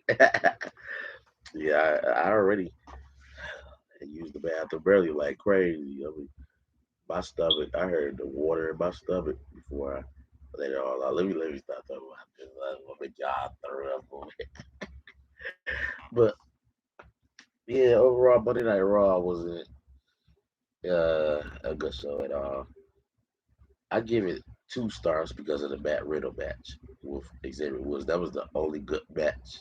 Yeah, GT, you would see that match between Matt Riddle and Xavier Woods. They both looked like stars in the match. Everything else was stupid. And the reason why I like this match too because it did end in a roll up. Every match tonight, almost every match tonight. I mean, almost every match on Raw, not tonight because that was on Monday. I keep saying tonight, but yeah, mostly every match on Raw on Monday Night Raw ended up in a dumbass roll up. And I mentioned earlier in the video, which if you go back and see, after I upload this video, 'cause I'm gonna upload it after I get off of here, whatever. I said I was gonna be off in 20 minutes, like when I was on 33 minutes. I was like on 33 minutes in this video. And I was like, we'll get off at 20 minutes. Shit, now look at it. It's been a whole hour. Like I said, when I start talking about WWE, it kind of gets me fired up, keeps me on a little bit. Yeah, because I really have the passion for the company. I feel like the company can be much better if Vince McMahon just relax, sit down and think instead of just rushing these shows. Hear the news after his pro wrestling career was just going to be focused on music after wrestling. I think he needs to focus a little bit more on wrestling than Vince McMahon. Like Jeremy, you always talk about this, that Xavier Woods. I used to say it too, that Xavier Woods. I never believed that he'd be a world champion. After the last night match, I kind of believed it. Now you know Matt Riddle was kind of he's not that big, but he kind of tall. Gerald, if you would have seen how Xavier Woods picked him up in a military press style, like he was a shit, you would have been like, damn, could this man pick up a Brock Lesnar? Even though that's unbelievable. I don't think that would ever happen. But this man picking up uh, Matt Riddle like that with a military press style, like what the fuck? And then he throws him down. I'm like, man, Xavier Woods kind of a stroll to be that little, you know. So a lot of people don't give him a lot of credit because they too busy on Coffee Kingston. That's why I call him Coffee Kingston. Shit, coffee mania. You need coffee, a lot of coffee when you see this guy. But I can see Xavier Woods being around champion. I'm saying coffee. I'm telling you, Jerry, after these Monday Night Raws and Coffee Kingston, I don't believe in him. The reason why I don't believe in him because you just got your ass beat by Brock Lesnar or Raw. I'll be on SmackDown on the beginning when SmackDown came on Fox. What 2 years ago?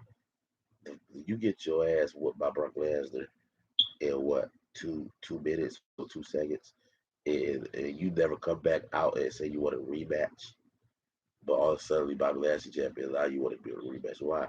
Because you feel like Bobby Lashley is a weaker link. Because that's how WWE is portraying him right now to be a weaker link. Exactly. And everybody keep blaming Bruce Pritchard. Where I heard that Bruce Pritchard, he come up with ideas and he'll come to Vince McMahon and say, look at all the ideas I written down. Vince McMahon will look at the ideas and tear the piece of paper off and write his own shit and say, this is what I want to happen tonight. So that basically just shows you these are mostly all Vince's McMahon's booking. It has nothing really to do with some Bruce Pritchard. Bruce Pritchard that produced some great characters. He helped Undertaker be where he at today. And he does a lot with Bray Wyatt too. A lot of people don't know he works with Bray Wyatt a lot. You know, but that Bruce Pritchard. But that's what they need. Bigger guys like 80s and 90s. That's why I say I really don't care about Kofi Kingston. He's not a big guy. If we're gonna bring little guys to Star Wars champions, we need to get guys like Jay Lethal in WWE or AEW need Jay Lethal, or we need guys like Cesaro. We need guys like Roman Reigns. That's at least 265 pounds, the same size as his cousin Rock. I mean, uh, we need guys like Bobby Lashley, who's WWE champion right now, but the poorest WWE champion you ever seen in your life. I mean, there's nothing that he does interesting. You know why? Because you took the hurt business from him. You did that too fucking early, and now you make it Cedric Alexander. No, I was calling Jared. I was calling Cedric Alexander and Cedric the Entertainer earlier. Was it Cedric the Entertainer versus Shelton Benjamin? You could have waited until Shelton Benjamin turned on Bobby Lashley and get his WWE title shot that he deserved that he never got, and let him win a WWE champion. And then give it to Cedric Alexander.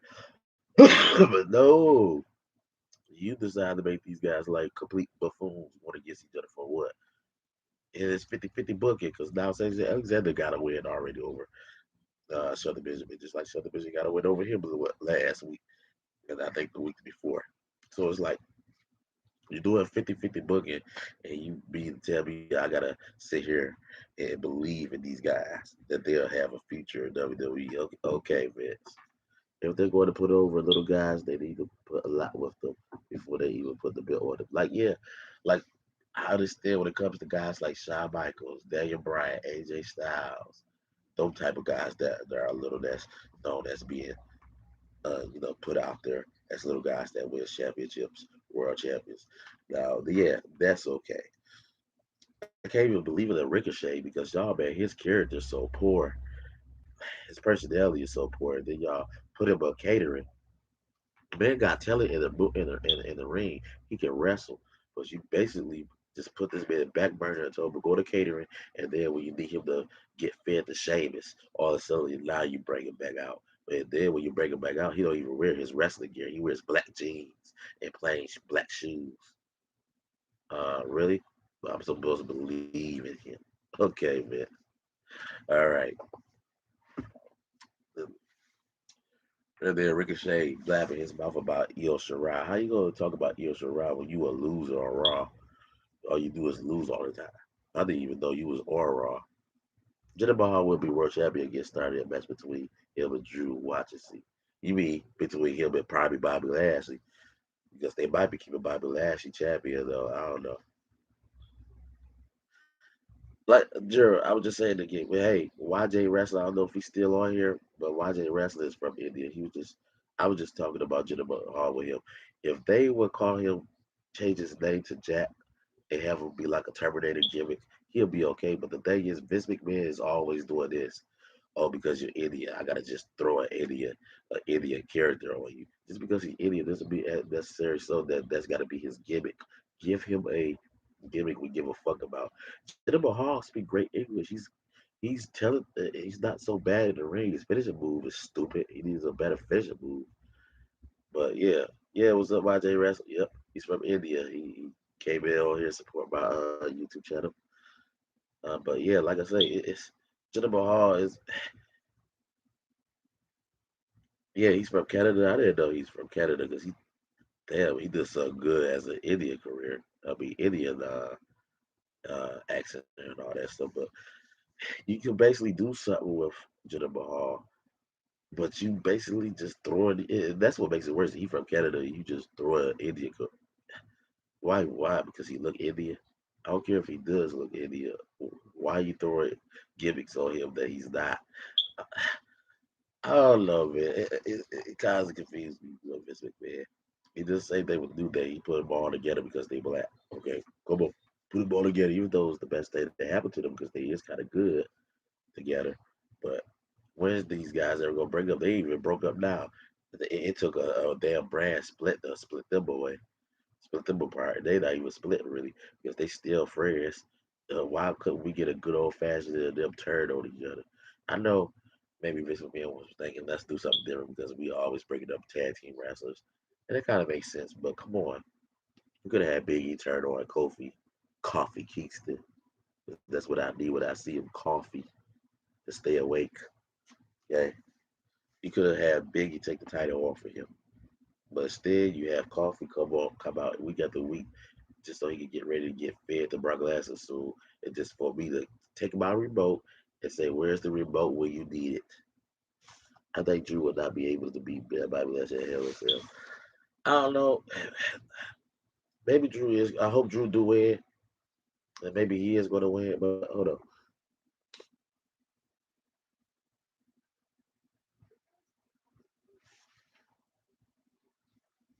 who who you talking about, Drew? That was pushed in his first debut. You talking about Drew McIntyre because Drew McIntyre was pushed strongly. He was even, if you remember, they were saying that he was Vince McMahon. I forgot the name of it. Vince McMahon was naming him as future champion, future world champion back then when he first started. But that whole incident happened between him and what's her name? That girl, Tammy Terrell, whatever. Jinder Mahal. Be Jinder Mahal. Jinder sucks. I don't know, man. I don't care about Jinder Mahal. Like I said, you can be good wrestler, but if you ain't telling the story, you're not a good. You're not good what you do. I can't get invested with what you're doing at all. I really can't. Uh, need to get my ass to sleep, man. 12:58. He's got the look. Like I say, he's got the look of being a Terminator. Like If he had one red eye or one eye and the other eye is normal, he just wear different wrestling gear or whatever, or wear the same wrestling gear but change the logos. The logos just stupid that he wear. I wonder will we see a feud between the Fed and Alexa Bliss or it's over. We know Bray Wyatt ain't about to be fighting though. Alexa Bliss. If they do that, but at the same time, they probably is because. And I didn't get to the what happened at the main event. What happened after this? You know, Natalia and Tamina won by the roll up. No, I was too busy talking about the roll up. Oh yeah, Shayna Baszler, uh, pretty much threatened what's his name, Reggie. And I guess what? I guess that probably gonna be the main event too.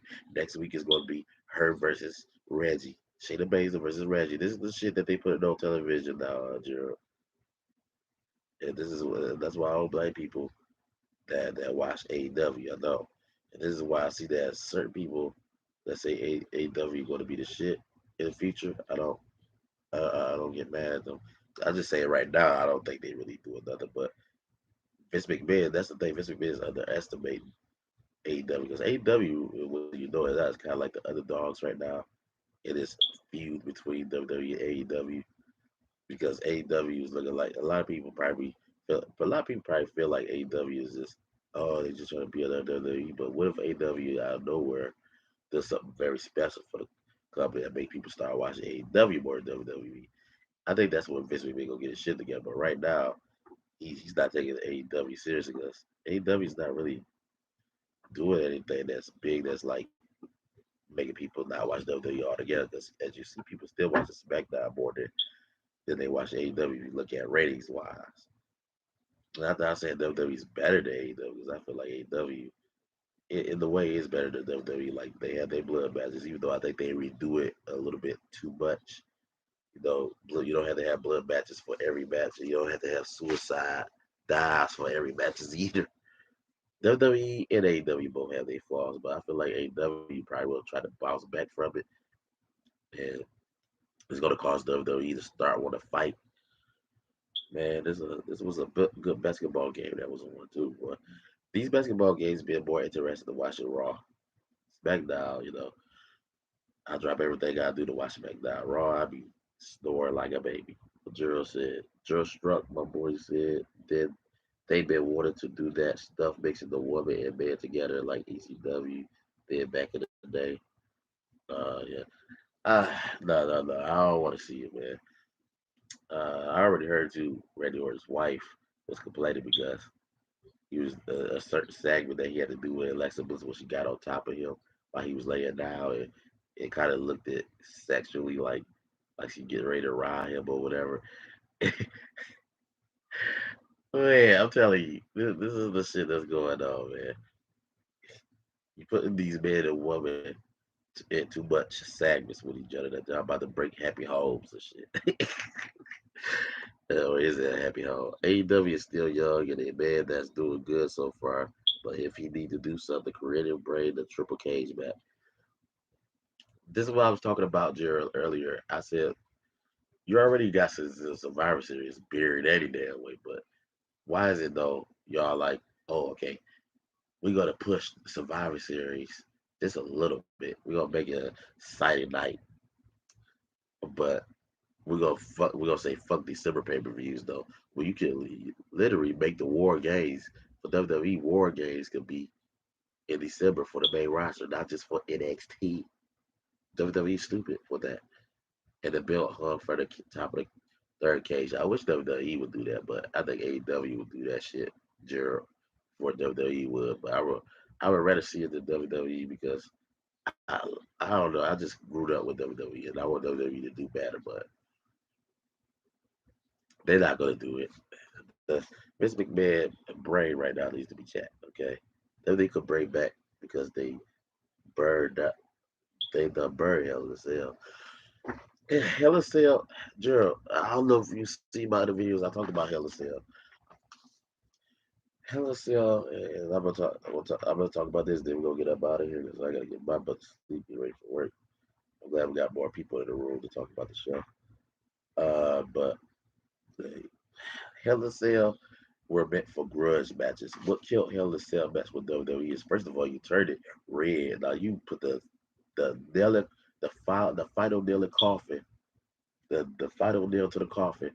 As soon as you turn it red, making it look like it's from Toys R Us. Now that's when you fucked it up. You need to change it back to the original color first of all. But the second thing that killed Hell in a Cell is you turn it into a pay-per-view. So now every match is Hell in a Cell matches now. You mean to tell me Hornswoggle could be in a Hell in a Cell match too? Huh. Okay. Oh, she'll turn it pink for the woman. Oh Lord, that's what. Don't give him don't give him any ideas, man. Gerald, Vince McMahon probably looking at this podcast right now, saying, "Oh my God." Well, Vince McMahon, we don't know if he was looking at this podcast. There's only three people. Well, I don't know who the other two people. Well, I know who the other one guy that's watching is watching wrestling. I don't know who the other one is watching. But yeah, Hell in a Cell, you turn it red, and what is gonna be pink next for the women? And now you got the women fighting in Hell in a Cell matches. It would have been okay if the women was really making treating the Hell in a Cell match like it's really a Hell in a Cell match. They're not even really treating the Cell like it's a Cell match. Probably my woman. What you? I'm done, Gerald. But this is what I'm trying to say. Hell in a Cell matches used to be grudge matches. Now you make every Hell in a Cell match a Hell in a Cell match now. And I think they teased something that made me say, "Oh hell no, this better not be no Hell in a Cell match."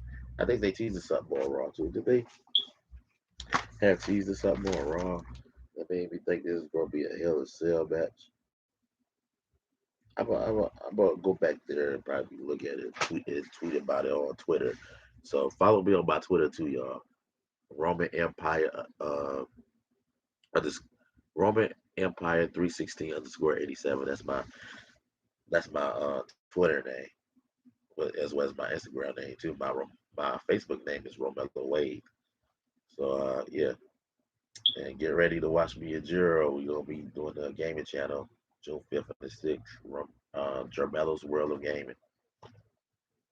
But I'm doing a comedy channel too, which is gonna be June 23rd on my birthday. The Romello Wade comedy show. Make sure y'all tune in to that as well too. Three-way Hell in a Cell match between Bobby, Coffee Kingston, Drew. Drew will be champion again. We don't need no more. This is what I'm tired of it. That's what I think I was going to talk about. It's kind of feel like they teased the hell is triple threat match between them. I don't want to see that. The fact that y'all made this match again, the fact that y'all didn't let this match end on Raw this past Monday night, and the fact that y'all rushed it to next week, the number one contender match. Yeah, they're to be predictable. You're right, Jared.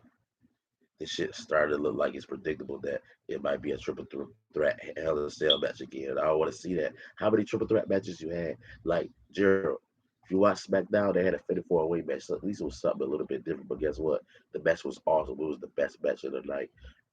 I couldn't complain about that match. Apollo Crews and Kevin Owens and Big E and Sami Zayn and Aleister Black coming out, interfering and attacking Big E at the end, and the things that they was doing in the match. It was awesome.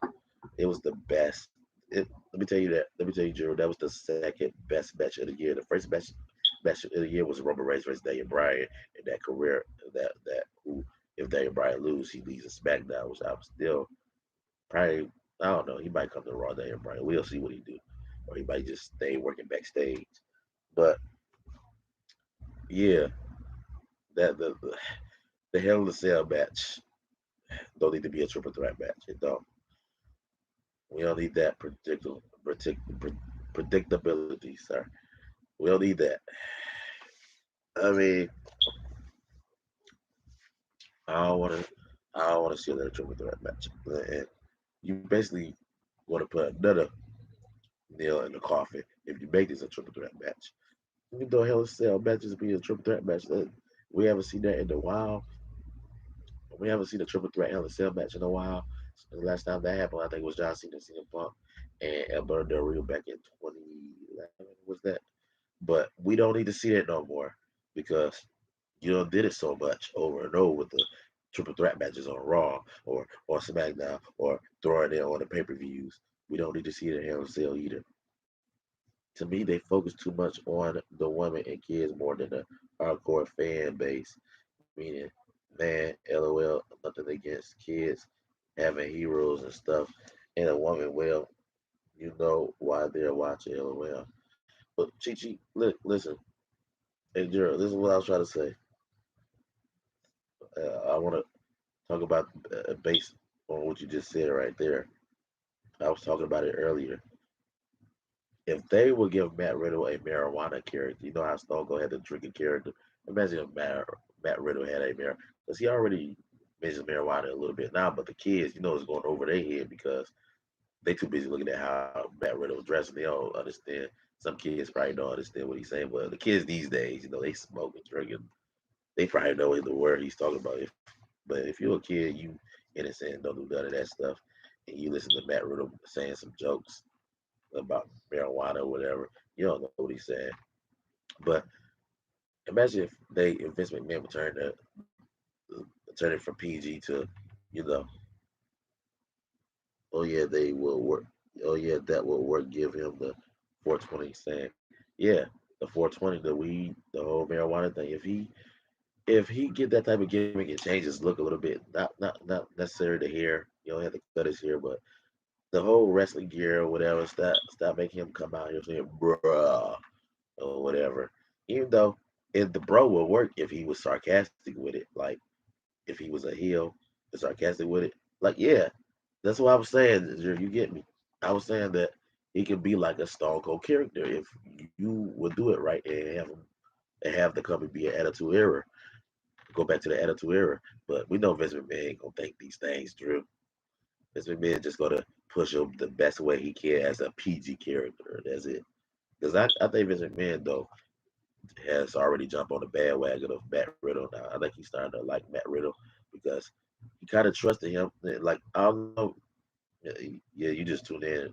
So Jerry, you probably missed that part when I mentioned about how Matt Riddle, you know, I was doing a review on the Matt Riddle match between Xavier Woods. He did an RKO to end the match.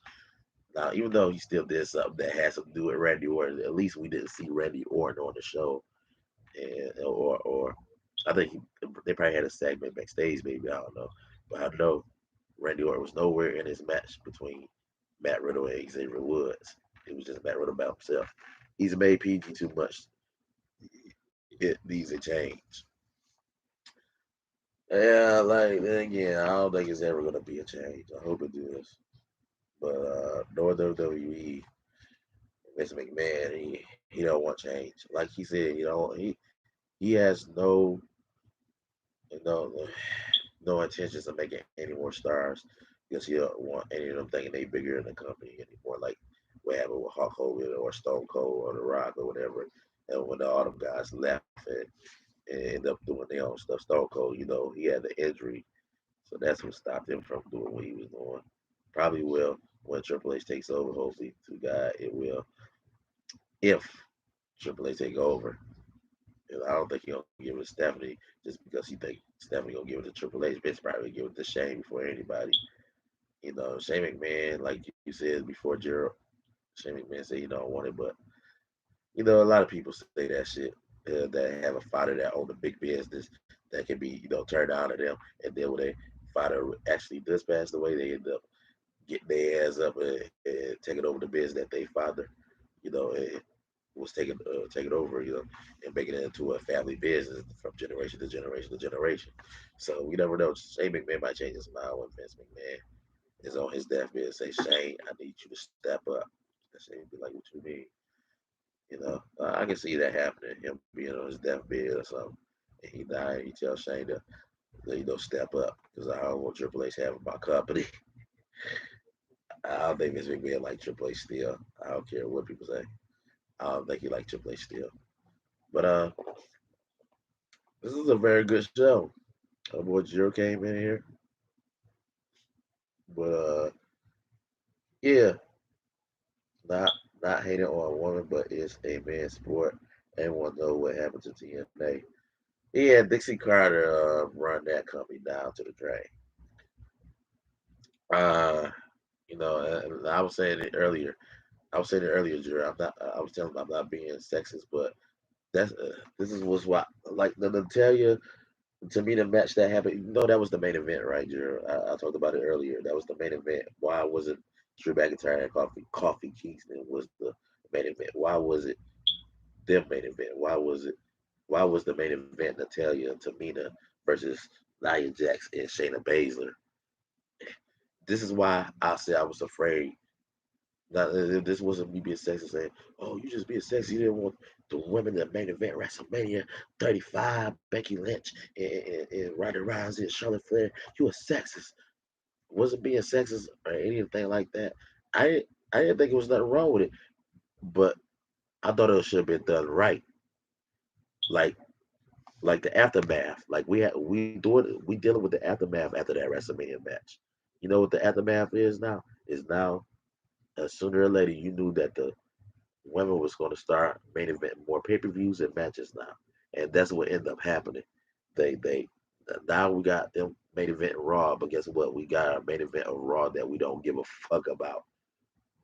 You killed the women main event matches now, because now nobody gives a fuck about no Natalia, and not only they don't give a fuck about Natalia, they damn sure don't give a fuck about no Delta Beater, and they don't give a fuck about no Nia Jax or no Shayna Baszler who just got caught up to the show, and this is caught up to Monday Night Raw. This is how you treat her, and this is all you got for her.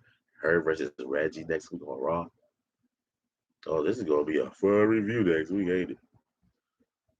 It's not gonna be a fun review for me to do. It's gonna be a fun review because y'all interacting and stuff. I did watch Raw because it's going to be in the garbage for a while.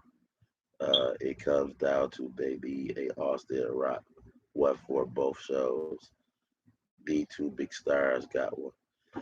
Right, like I say, the if you want to talk about somebody that could be two Rock, that could be a Steve Austin and a Rock, it's Roman Reigns and Bray Wyatt. Those are the two guys that I only see right now that's larger than life in WWE. Other than that,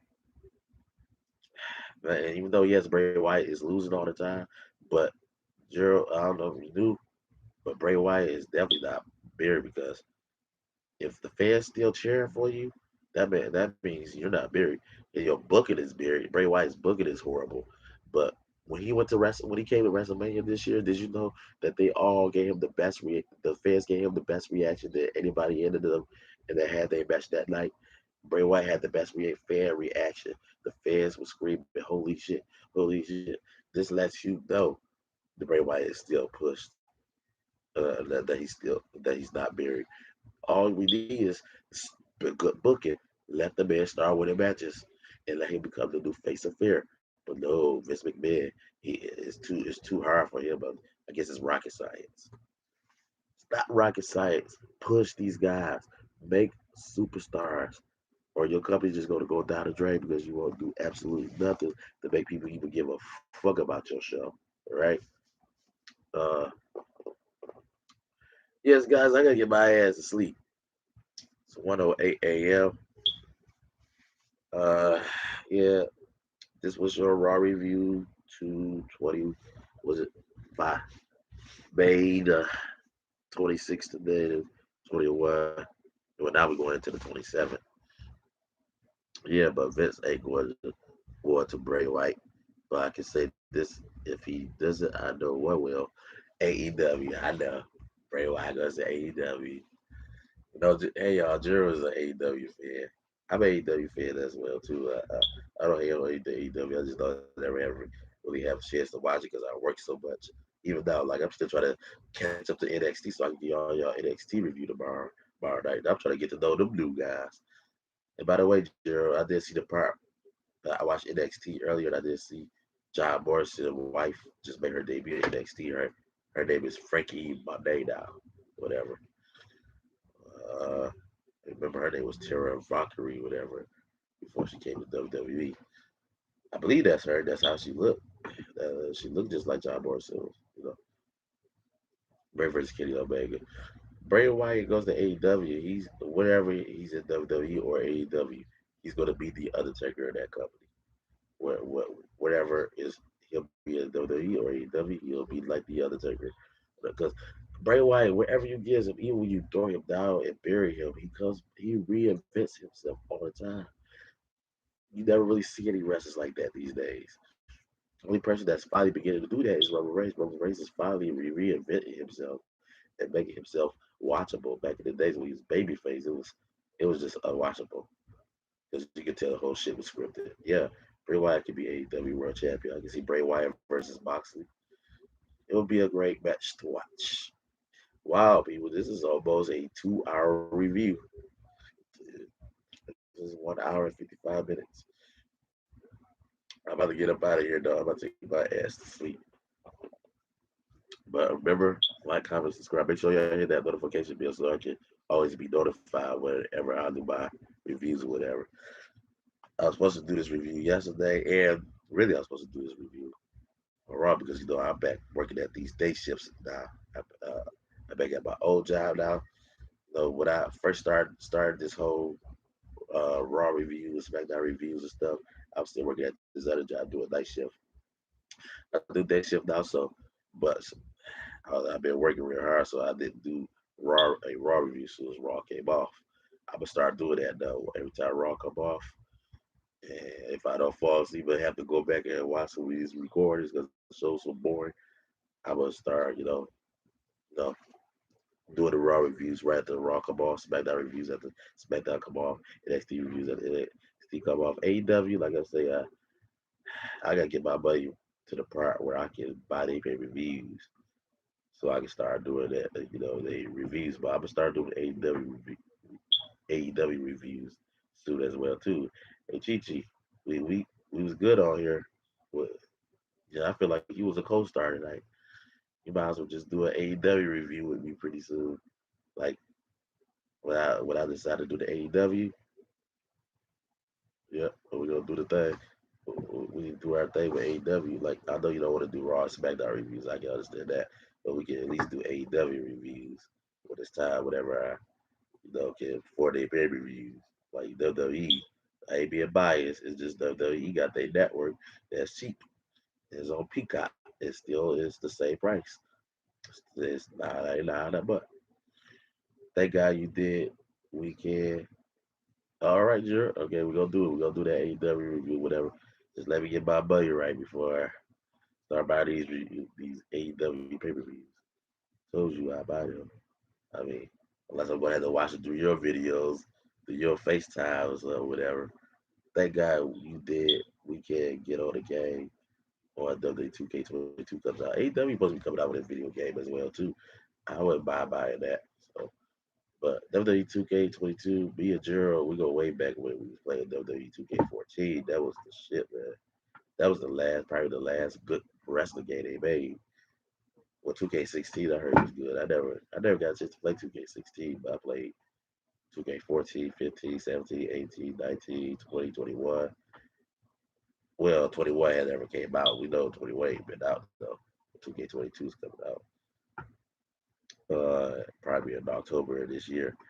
Yeah, I'm about to get my ass on out of here. Yeah, but it's more like the 64 style. Oh yeah, I did see that too. I see the AEW gaming style. Hey, this is why I say, cause there's a certain conversation you're supposed to have AEW. You want to compete against WWE, but you don't come out with a real, actual looking game. You got a billionaire behind the company. You can do it. Okay. If you're gonna do an AEW game, make it look like a WWE 2K game, but do stuff with the game that makes it better than WWE, whatever. But yeah, but right now I can't get into an AEW game if it's gonna look that arcade. I can't believe I I thought that was just them showing another AEW game. I was like, I hope that that's not the only AEW game that's coming out there. If that's the only AEW game that's coming out there that looks like that, people still to me is probably going to buy WWE games just because people is like maybe not everybody like me, but this how I am. I'm into how the game look. I'm into the graphics and shit. And I'm into the gaming part too. That's why I think it's wrong with a lot of these wrestling games now. That's why I hope 2K22 is about to be a good game. But if you know WWE 2K games haven't been good because they've been paying attention to more than the graphics, more than they pay attention to the actual wrestling in the game. And a lot of glitches and shit happening. They making the games looking stupid. His dad owns an NFL team, so he should have money. That's why I say he should have money to have an AEW game that looks like WWE game. We need a realistic game. They know AEW. I'm sorry. This could be one of y'all video games. Like WWE have games that don't look real that you can play on the phone. But come on now, and please, Tony Khan, make a new stage design. Yeah, AEW stage is like TNA Impact's wrestling stage to me. I don't know. But the old wrestling, the old Impact wrestling stage. I ain't gonna lie though, Impact Wrestling bring back some memories. Impact Wrestling has some good matches, some good shows. It just never could live up to its hype of being done better than WWE though. But yeah, let me get my ass to sleep. I might call my boy Chi Chi. Before I go to sleep. I might call you right quick before I go to sleep though, but so we can talk more business. Cheap Raw looks way better. You got that right. The Raw Thunderdome looks better than Impact Wrestling shit. Uh, SmackDown. I hope they go back to the how SmackDown was looking when they first came on Fox. When they first came back on Fox or what in 2019. That SmackDown looked good. Everybody talks about the fifth SmackDown, but it's not like that SmackDown looked bad. I like the way that SmackDown looked in 2019. But since the COVID happened, it's just been nothing.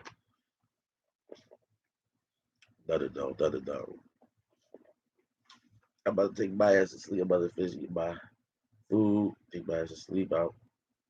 I'm supposed to be done by 1, I mean by 12 something, but we ended up staying on here all the way to 1:17 a.m. Where it's 1:17 out here. YJ Wrestling, I want to thank you for tuning in to my podcast tonight. And YouTube, my boy, Chi Chi. I could make a joke about the Fizz on SmackDown, but I won't keep it PG. No, I will keep it Chi Chi. I'm done. All right, good night, y'all. I'm about to go sleep. Till then, make sure y'all watch me tomorrow night on NXT review. When I do the NXT review, I'll do that as soon as I come home from work tomorrow. All right. Then I'm gonna get on the game. I was supposed to get on the game tonight, but I got lazy when I got home and didn't hurry up and do all the stuff that I was supposed to do right away. But yeah, good night, my Empire fans. All right. See y'all tomorrow. Remember hit that notification bell so you can be notified when I be on tomorrow night. All right, peace.